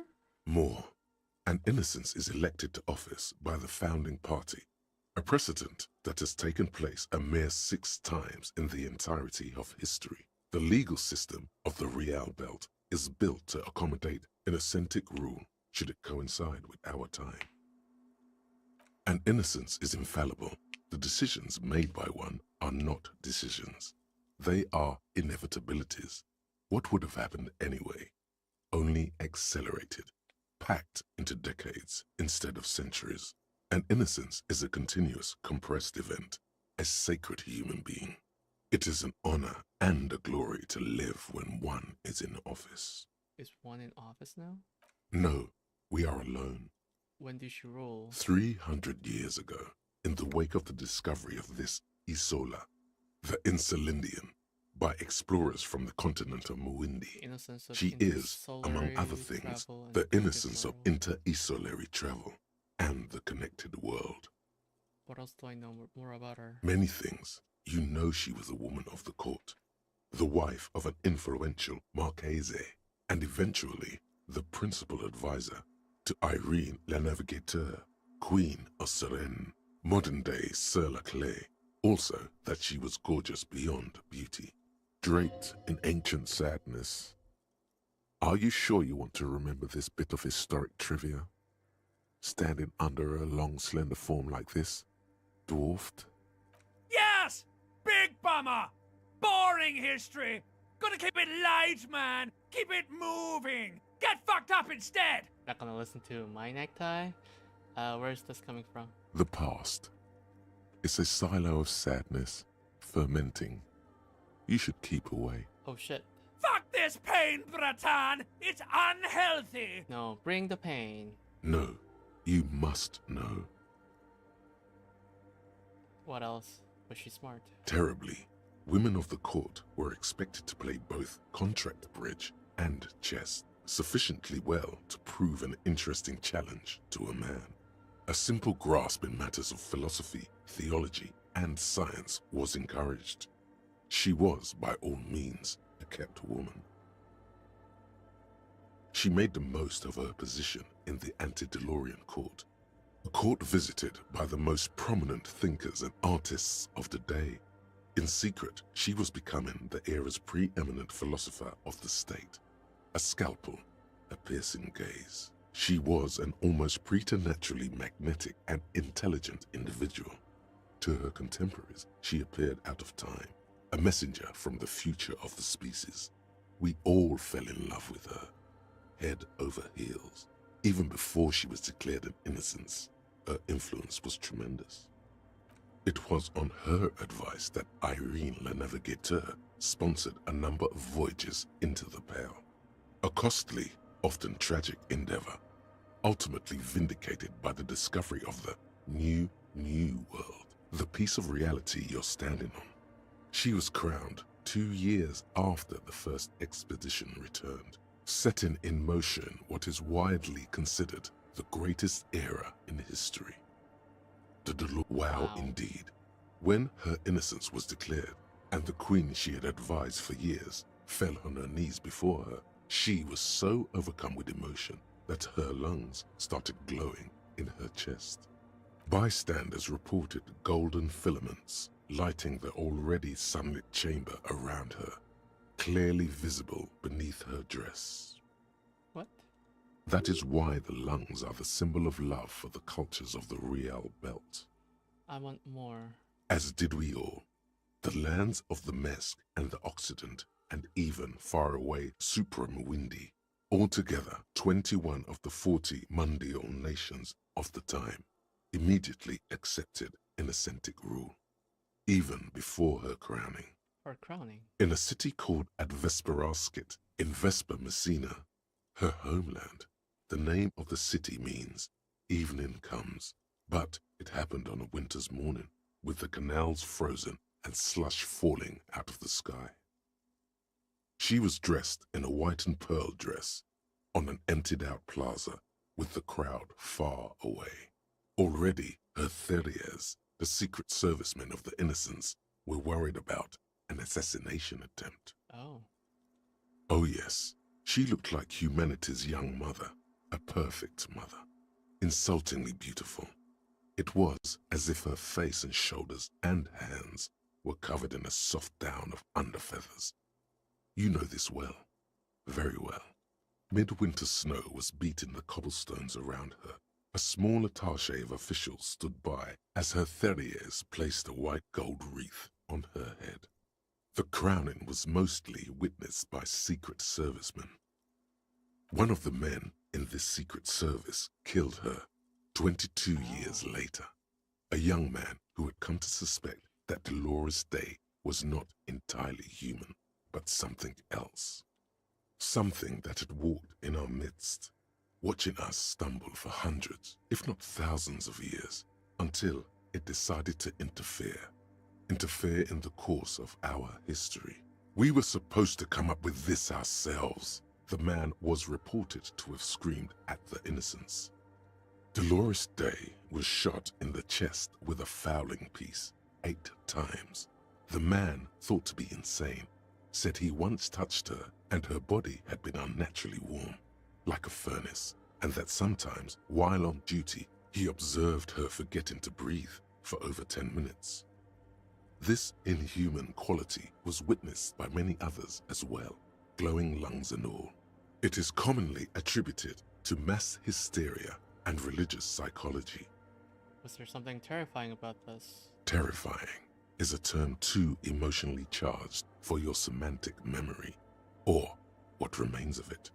But terrifying, it's a simple word. She was bad for humanity, and you shouldn't have started thinking about her. No, was there something bad about her? I want to know. You already do. Do I? Although she is often considered to be the greatest human being to ever live, there was something ominous about Dolores Day. Constantly surrounded by her Theriers, she was the most socially secluded and least self-aware of all the Innocences. Some modern thinkers would consider her a war criminal for the campaigns she waged against the Mesk state. And then there were the resettlement programs. What happened? The Mesk state tried to detach itself from Innocentic rule. Parts of the world were experiencing whiplash from accelerating into secularism. Her mandatory education programs and mass resettlement of upstream Marguerite were problematic as well. Dissenters were suppressed by a military force she called the Army of Humanity, suggesting those who fight against it are not part of humanity. She adored chess, yes, but also military war games. Dolores Day often holds a tiny tin soldier between her index finger and thumb in icons such as this. She was also blonde, the blondest woman you have ever seen, with green eyes the color of the Pacentic, mare interregnum. Little is known of her Marchese husband. It's as if he vanished from history after completing his role, which was to introduce Dolores Day to court. In conclusion, yes, there is something lonely, paranoid, and even terrifying that people seldom mention, but feel when they think of her. This subtle terror is part of her iconography. Lieutenant Yefrater, you've stood there for over 5 It's been minutes. 5 minutes? What are you thinking of, if I may ask?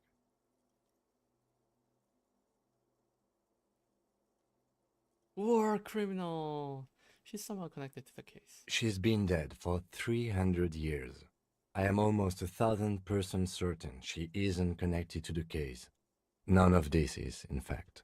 This church, the coast, this isn't a good place to get lost in. Fine, Kim, if you say so.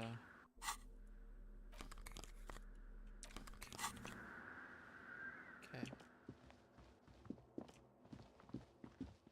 There are other doors I haven't checked, I believe. So let's see.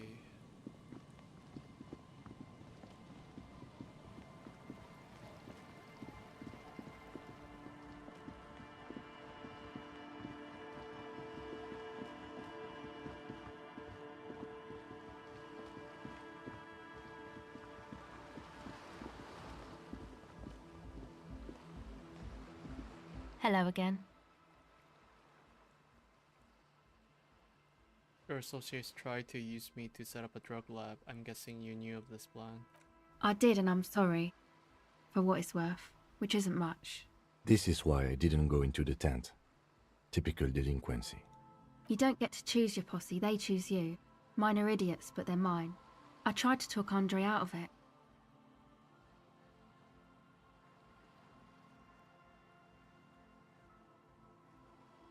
I know. I should have been able to control them, and I will in the future. I promise. May I ask, what did you tell them? Oh, right. That's wise. Take your time. Okay, I think there's a... Yes? There was a thing that I could ask Kim about something. Let's see, interact. This thing. 6 crumbling petals rest on your palm. They're white, a bell-shaped crown.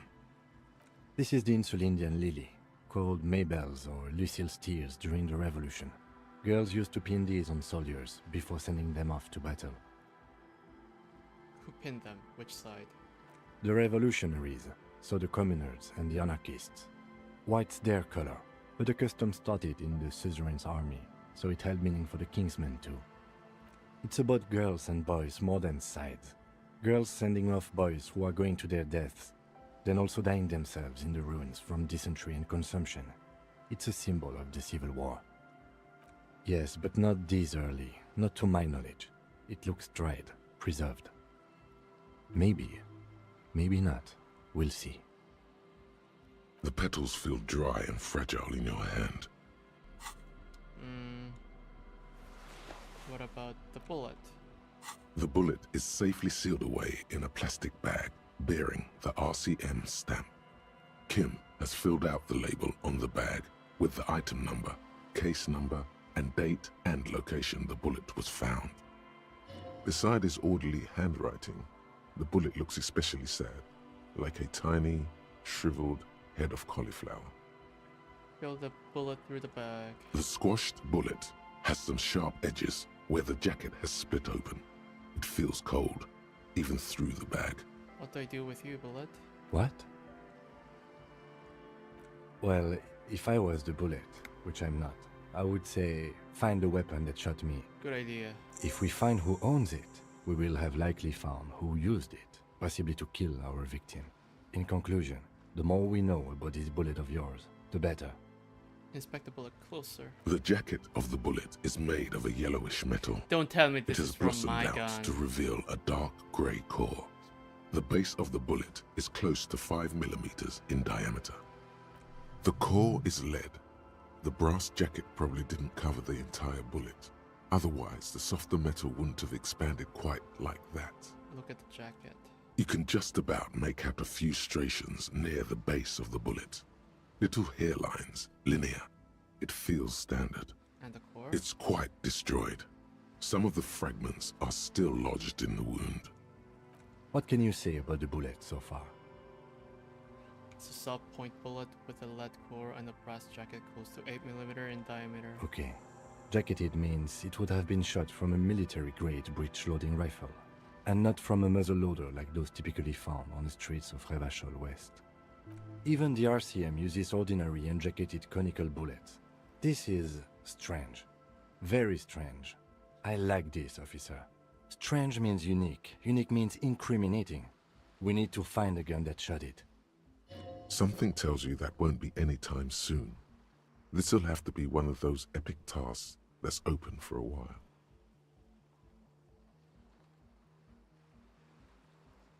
Eight. 6 or higher. 6 or higher. Yes. A rifle, Revolutionary period. Your bullet looks to be an old 4.46 millimeter from the the gun that I surplus left have over right from now? the turn of the century. Probably an antique or a retrofitted antique. The 4.46 caliber was widely used with the Belmargrave rifle, a Revacholian manufacturer. The BM dominated the battlefields of the Insulindian theater of the anti-centennial revolution 50 years ago. Incidentally, you have just such a rifle with you. Yeah? The dusty old thing you found hidden in the basement below the commercial area. It's unusable, sadly. If it were, the bullet would probably fit the chamber. Is anyone still making these rifles? No, but Zeliger, a major firearm never mind. manufacturer, ended up with a surplus unusable. after the war. So there are still a lot of these old military rifles floating around, usually broken. The quality was appalling. Who uses these rifles these days? Antiques enthusiasts, guerrilla fighters in distant countries, a few lucky jamrock bangers. You're looking for the same thing you found in that hidden weapons cache, only in working order. What are you thinking? Bullet? I think I know where this came from. Okay. And? An antique. That makes sense. There can't be many breech-loading rifles floating around in Martinez, or anywhere in Ravachol, really. Why not? Sure, there's some arms trafficking, but the laws prohibiting the use of breech loaders we inherited from the monarchy have been effective, from what I've seen. Some new RCM recruits get impatient with their muzzle loaders once they've trained with military-grade weapons, but they realize it's worth it in the end.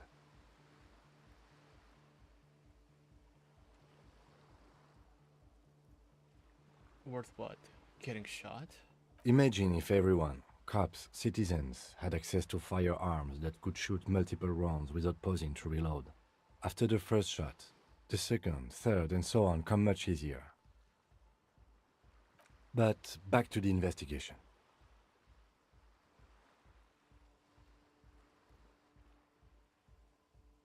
Could the victim have been mixed up with some foreign guerrilla fighters? Let's find out. Next step, finding the gun itself. Okay.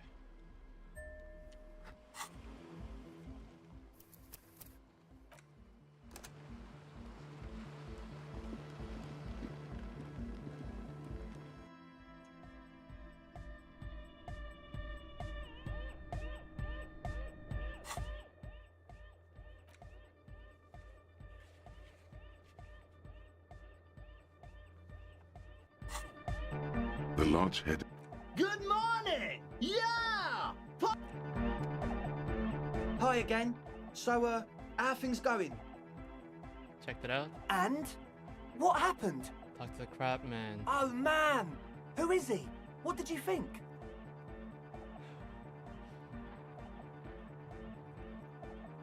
Seems okay, to be honest. Very spiritual. Really? Huh. Interesting. What's he doing in the church? Preaching and praying from the looks of it. No matter. Is he gonna be a problem? Yeah, Noid is right. Let's get back to the point. What are we gonna do about him?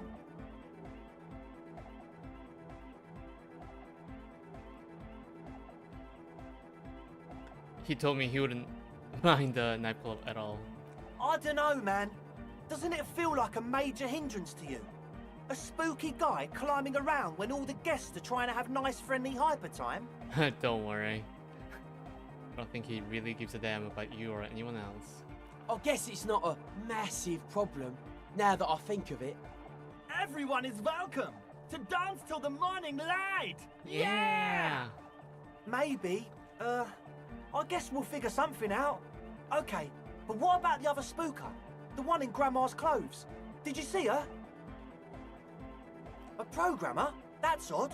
What was she like? Did you ask her about the nightclub? She didn't like the Hypnotic Dance Club idea. What a pity! That's my favourite thing in the world! And she doesn't like it at all! A shame. What can we do now? Do you see a way out of this jam? And into a laser-lit future of dance and unity? Unity! Dance! And you can't just evict her?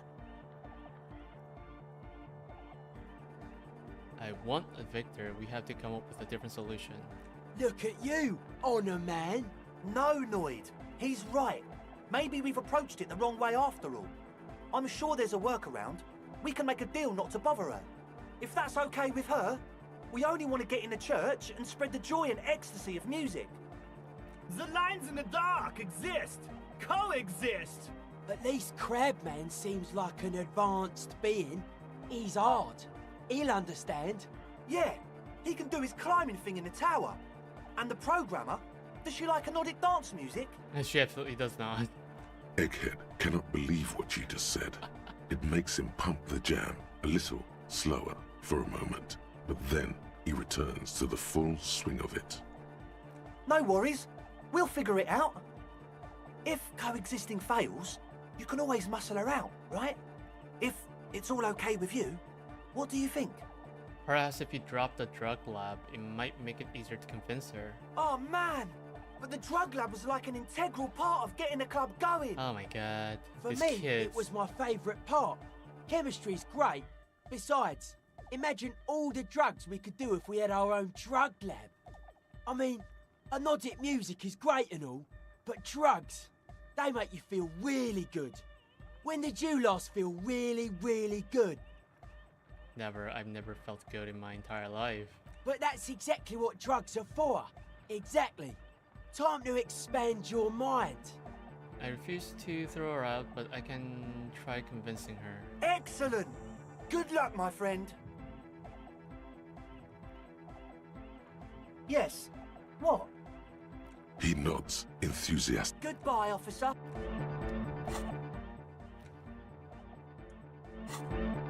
Okay. I have no idea where things are going. I'm gonna go back to that, the basement again, where I found the...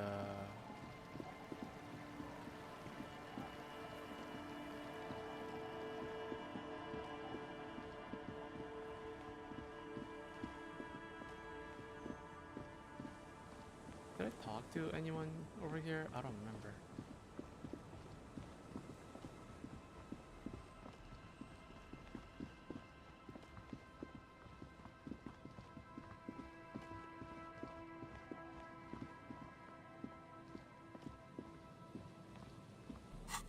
Oh, there was this envelope, right? Trying to find a way out of it, right? What was the role that I need?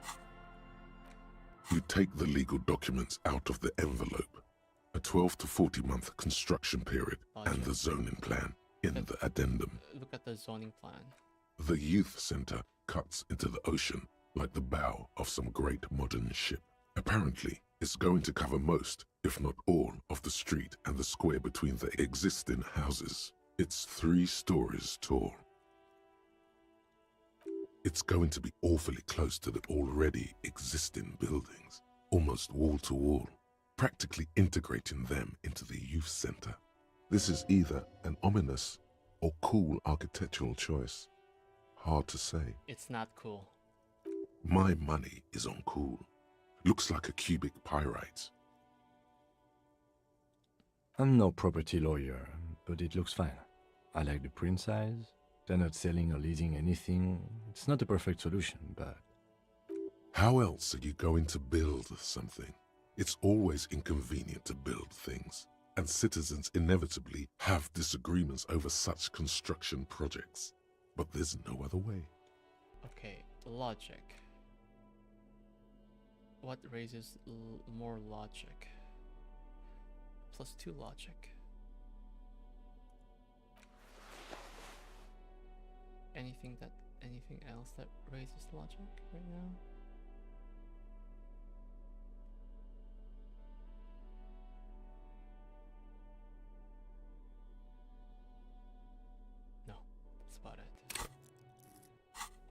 Let's see. You take the legal documents out of the envelope. A 12 to 40 month 3 or construction higher. period It should be and 3 the or zoning higher. plan in the addendum. Thank There you. is no loophole. Oh The shit. simple truth is the current residents are going to lose their street access, and for the next 12 to 40 months, their lives will be dominated by constant construction noise right next door. Wait, what are the ramifications of this? Once the construction starts, it'll probably take a few months, a year maybe, for even the most stubborn occupants to get tired of living like this. After that, they'll sell their property for cheap and move out. I should have seen it. Evrard probably has eyes on us, but we could try to get other people to sign this instead of those listed. Or you could forge their signatures yourself. By the time he finds out, we'll already be gone.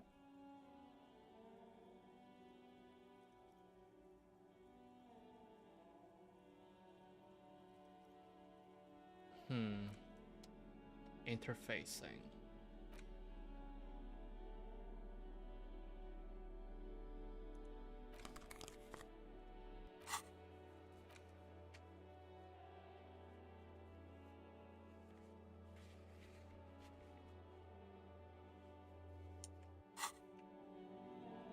Okay.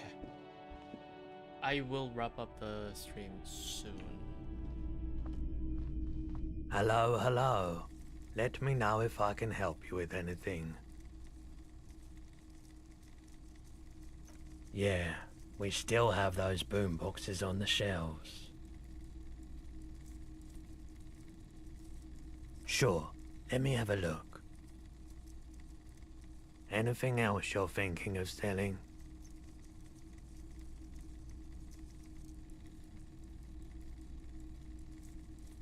Can I sell all these like postcards?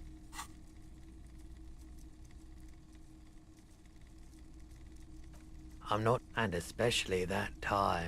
It swallows photons around it. Your mother is a necrotic object! I'm fun! Look at— Alright, let's see it. Oh no, no, no, no. I don't need Besides, this gear costs a fortune. It feels like he would have accepted the risk if he hoped to profit from it. It's not greed, though. Deep down, More than sure. What else have you got? Okay. Another time, perhaps. the boomboxes wait on the shelves. And your boombox, that gold and amber Harmon Waushi, stares at you longingly with its tape reel eyes. Can I get a discount? A discount? I do have to keep the lights on, man. It's 12 real. Remember, he doesn't like music. He likes sounds. The Doorgunner Megamix is his type of tape. Certainly, he'd give you a discount if he knew you'd play something so experimental. I'm not just doing any police work. I've got the Doorgunner Megamix. 4 real is offensively low, but just this once. For the music, concrete, cop. Yay! And here you are, quality sound reproduction on the go. It'll play anything, wherever, turn any tape into a conversation of sounds and shapes. Yay! Got it for 4. Okay. What was this here? What a shirt. All other shirts pale in comparison. Oh, right. Forgot about that. Okay, and I'm going to go into the...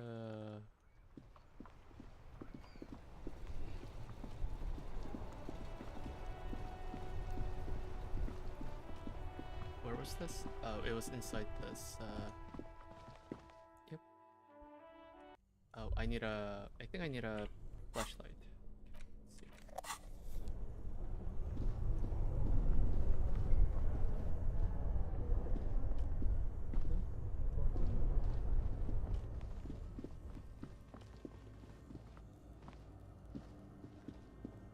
Is there anything else inside here?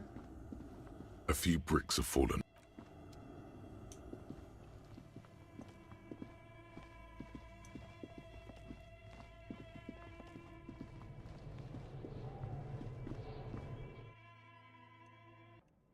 Okay, here.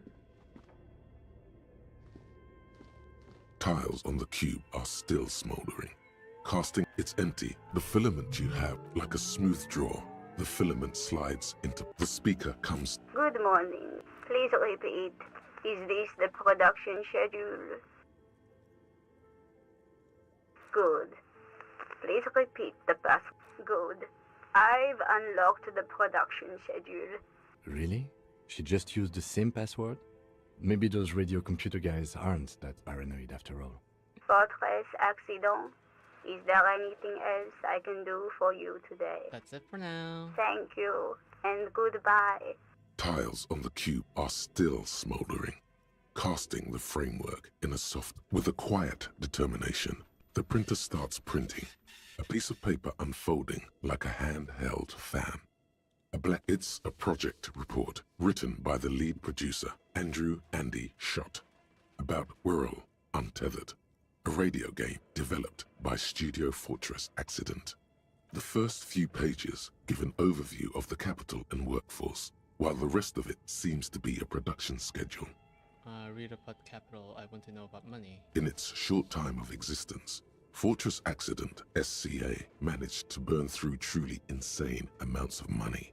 The first tranche of seed financing brought in 150,000 Riyal, but then came the delays. Eventually, the damage reached 400,000 Riyal, with only half of the game finished. 400,000 Riyal? Yo. These guys knew how to party. Let's just say it was a real adventure for their Igaunian investor. Who worked there? How long? Fortress Accident employed 18 people. The bulk of the team composed of writers and concept artists. There were also radio programmers, sound engineers, a CEO, 2 marketing experts, and a single overburdened producer who developed a habit of popping Pyrrolidon in the basement to escape his obligations. But on the other hand, their obligations were piling up at an inhumane rate, a rate that could only be amended by Pyrrolidon. Why did Fortress Accident have so many concept artists? Yeah, why did a radio game need so many artists? It didn't. No, definitely not. A few more producers could have come in handy though, especially when dealing with writers, some of whom routinely skipped work because of mental health issues and extremely unprofessional sleep schedules. One of them even managed to steal some valuable company property before skipping town for good. Oh shit. The production schedule depicts their glorious descent into bankruptcy. Because of their concept artists? Not the concept artists. It wasn't even the writers, with their panic attacks and 3-hour lunches. It was impossible not to fail. The project was too large, and no amount of money could satiate the ever-expanding ambitions of the development team. I know something about that. They tried to make a 4 million Riyal game with 400,000 in their bank account. They thought they could bridge the gap with pure willpower and imagination. They couldn't.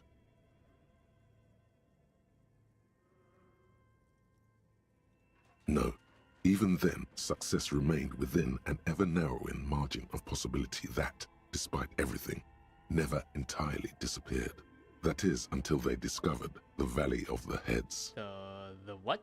At the 11th hour, the lead designer, Jimsk-born Suliswaf Jalisa, decided that what Whirl Untethered needed was a secret mystical location at the extreme edge of the map. This place was to be the Valley of the Heads, where the heads of all the headless constructs could be found. The player would have been able to choose a head for their headless party member, and each head would have been voiced on air by a professional actor. How many heads were there? The world had never seen their kind before, and might never again. How many heads were there? So many. The last count, there were approximately 10,000 heads for 10,000 headless men. all of which could be endlessly recombined. I'm almost done.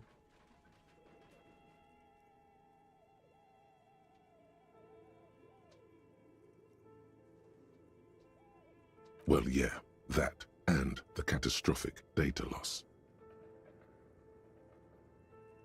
On the nature of the data loss, there's ominously little information in the production log. It comes at the very end, where things get fuzzy and dark, where tables and numbers seem to vanish into an eerie nothingness, before the Egonian investors pulled the plug. What is clear is that one day, an unidentified numeric anomaly occurred on the East Insulindian Lintel front, just as the Wirral Untethered project was being compiled that day. When the project was returned, it was completely blank. The team spent weeks on the phone with Lintel, the service provider, but despite their diagnostics, they could never produce a satisfactory explanation or pay for the loss.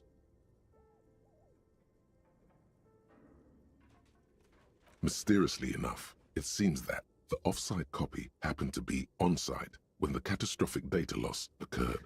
No. It was the lead programmer's responsibility to oversee weekly maintenance of the off-site copy and, well, keep it off-site. An explanatory note from the lead programmer has been attached. What does it say? S. Luukinen Kilda, the lead programmer of Fortress Accident. The off-site copy was on-site because there was no off-site anymore.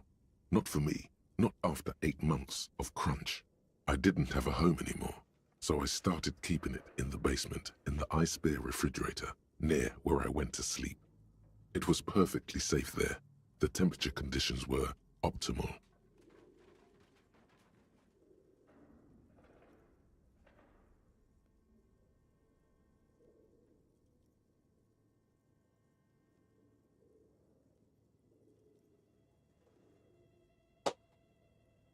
Her former colleagues would agree with you. The production schedule ends with a few random notes that seem to be added sometime later. 4 months later, by an unknown author. I am the only one left, and it's gotten rather damp here. A few other businesses have gone under, too. Slipstream switched to making skis, and the hairdressers just left, cursing Martinez. They're right, though. Something's seriously wrong with this place. Martinez, all of it. Still haven't got an answer from Lintel about what happened. All I could get were the physical coordinates of the error on the East Insulindian front on that day. Since the computation happened on air, I reckoned it had to coincide with an actually existing location. I have compared the coordinates to a map of Revachol West. Turns out it's only 800 meters from here. The address is Saint-Brun 1147. I am going there to look this thing in the eye. Saint-Brun 1147? That's what the street sign next to the church said. Tiles on the cube are still smoldering, casting the framework in a soft glow. Fluorescent play and print keys shine on the keyboard. The filament slides out of it. There we go. Okay, so let's go down. So this is where you slept, huh? The bear's eyes are dead and empty. Oh, what if I talk to the dice maker again?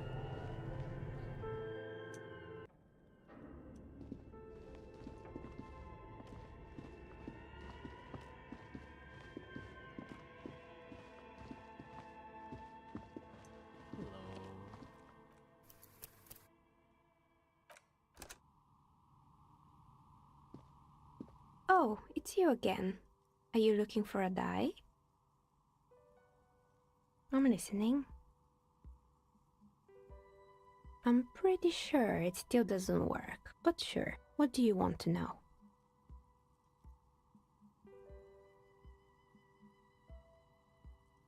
Yes, I guess so. The arcade is an ancient failure, before my time. I'm not surprised, however. My advice? Don't base your business on a fad. Hypnotism, fluorography, trick track, especially pinball. Makes sense. That's right. I haven't even written my name there. As I said, it's quite useless right now. It doesn't work yet. You could say so. Both houses were built at the same time and under the East Delta Commerce Center project. That explains why you can call the whirling from the intercom, albeit I doubt that anyone responds. If the whirling is part of the same building, then it's part of the doomed commercial area. Sure, I'm listening. Good. I hope it clarified things a bit. What else? Okay. Shivers.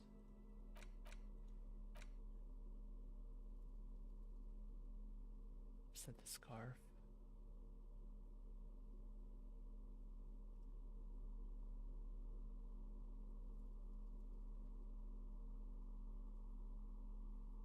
What else raises shivers? Okay. 2.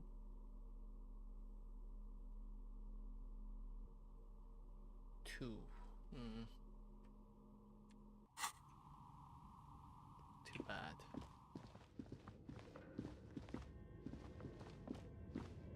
Oh well.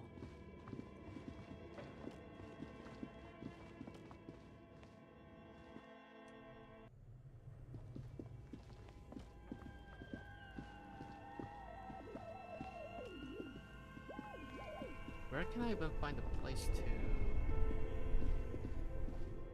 get the guns around here?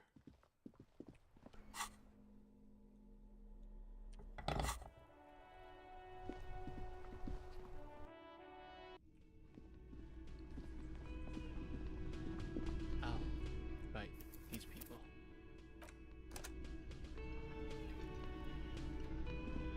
It's great to see you again, officer. My wife can't wait to thank you. Go on, talk to her. Oh, sweetie, I don't even know how to thank you for finding my husband and helping him out. I hope we haven't been too much trouble for you. Just doing my job, ma'am. Here, I want to give you a small token of my gratitude. Thank you. It's a tie. Mexican origin. The pin is an antique. Quite special. The little silvery knob holding the tie together feels warm in your hand. It's in the shape of an avian skull with 8 eyes. Always a pleasure to see an officer of the law. I mean, officers. Gary. Inland Empire Volition. Ooh. Does that mean that the necktie will stop talking to me if I take it off? Haha, nothing like the gratitude of a good woman. Now then, what can I do for you? He tries to play it cool, remain professorial, but inside, this man is itching for some news on those traps. So I checked all the traps. Good. Okay. And one of them was empty. Completely empty? No locusts? No phasmid either? That's not ideal, but I definitely left that one stocked. Right from the campsite? Just means the Insulindian phasmid is even more so clever than we thought. delusional. Of course, more clever. Yes, the Phantasmadeia picked off the locust and escaped. This is good news, but we'll have to reconsider the design of the traps, make them more secure. Another trip to the Reeds. Of course. Be sarcastic. Unless you have an alternative hypothesis you'd like to venture, mine stands, okay? Actually, no. Excuse me for getting emotional. This is a big deal for us. You've helped us twice now, and brought some great news too. My gratitude, and the gratitude of the Société Cryptozoologique de Ravachol, is yours. Heartfelt gratitude. But does it feel like closure? What really happened? Thank you, it's an honor. We should probably return to our main investigation here. This has been refreshing, but... Helping cryptozoologists isn't really a priority for our organization, is it? The lieutenant looks out the window, impatiently. 6, 7, 8. 3 or higher. I shouldn't fail. There we go. Consider the way the empty trap was disturbed, as though shaken. Most likely the hands of a young person. Hands small enough to fit inside the trap, too. You should ask the red-headed boy, Kuno. Kuno. A little hooligan. Stupid Kuno. What would a child want with bags? Oh, my dear Morel. You've been an old man for too long. Kids love to torment insects almost as much as they love to torment old folks. I'll talk to the little gremlin. Delinquents. My favorite. Oh, you've been such a dear to us. Please, let us know whatever you turn up. I have a feeling we're getting so close. Well, I see you've got all the help you need. I'll see you tonight at my place. Let's play suzerainty, but no more field trips for me. After this is your last chance to talk to Gary. Really, Gary?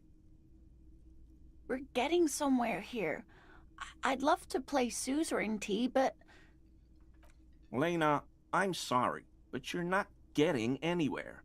It was some kids. I know the little mutants around here. Leave anything out in the open and they'll steal it, even if it's bugs. Morel, it's been fun, really, but I need a bath and I have deliveries to handle. When this tea is done, I gotta run. No need to apologize, Geary. You'd be more than helpful. We'll have to take a rain check on that game of suzerainty today, though. We're gonna follow this through. The first man to break formation is always a blow to leadership. This is bigger than he lets on. Hell no. I had no idea. And I'm still cross with him, to be honest. It's not like him. He's got his quirks, but dishonesty, disloyalty are not one of them. I don't know what got into him, officer. Thank you for letting him off easy. He won't forget it. We'll make sure. Okay. Missing insects. Probably Kuno.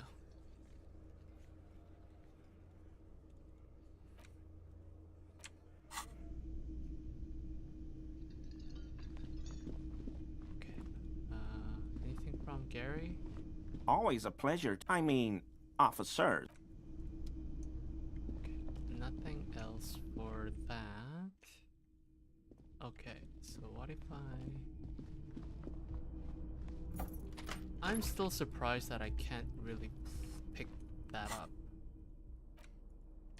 So yeah, it doesn't highlight.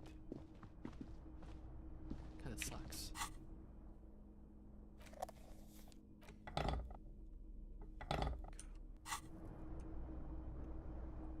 So if I interact with the... You take the legal documents out of the envelope. A 12 to 40 month construction period and the zoning plan in the addendum.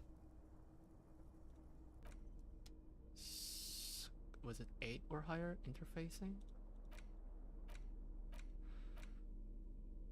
Okay. What the hell? Okay. I'm gonna end the stream here. I think I've gone on a little longer than I should have, but let's see. Okay, so that's it for today. Thank you so much, everyone. Hope you have a wonderful rest of Saturday, and hopefully I'll talk to everyone tomorrow. Take care, and see you later. Bye bye.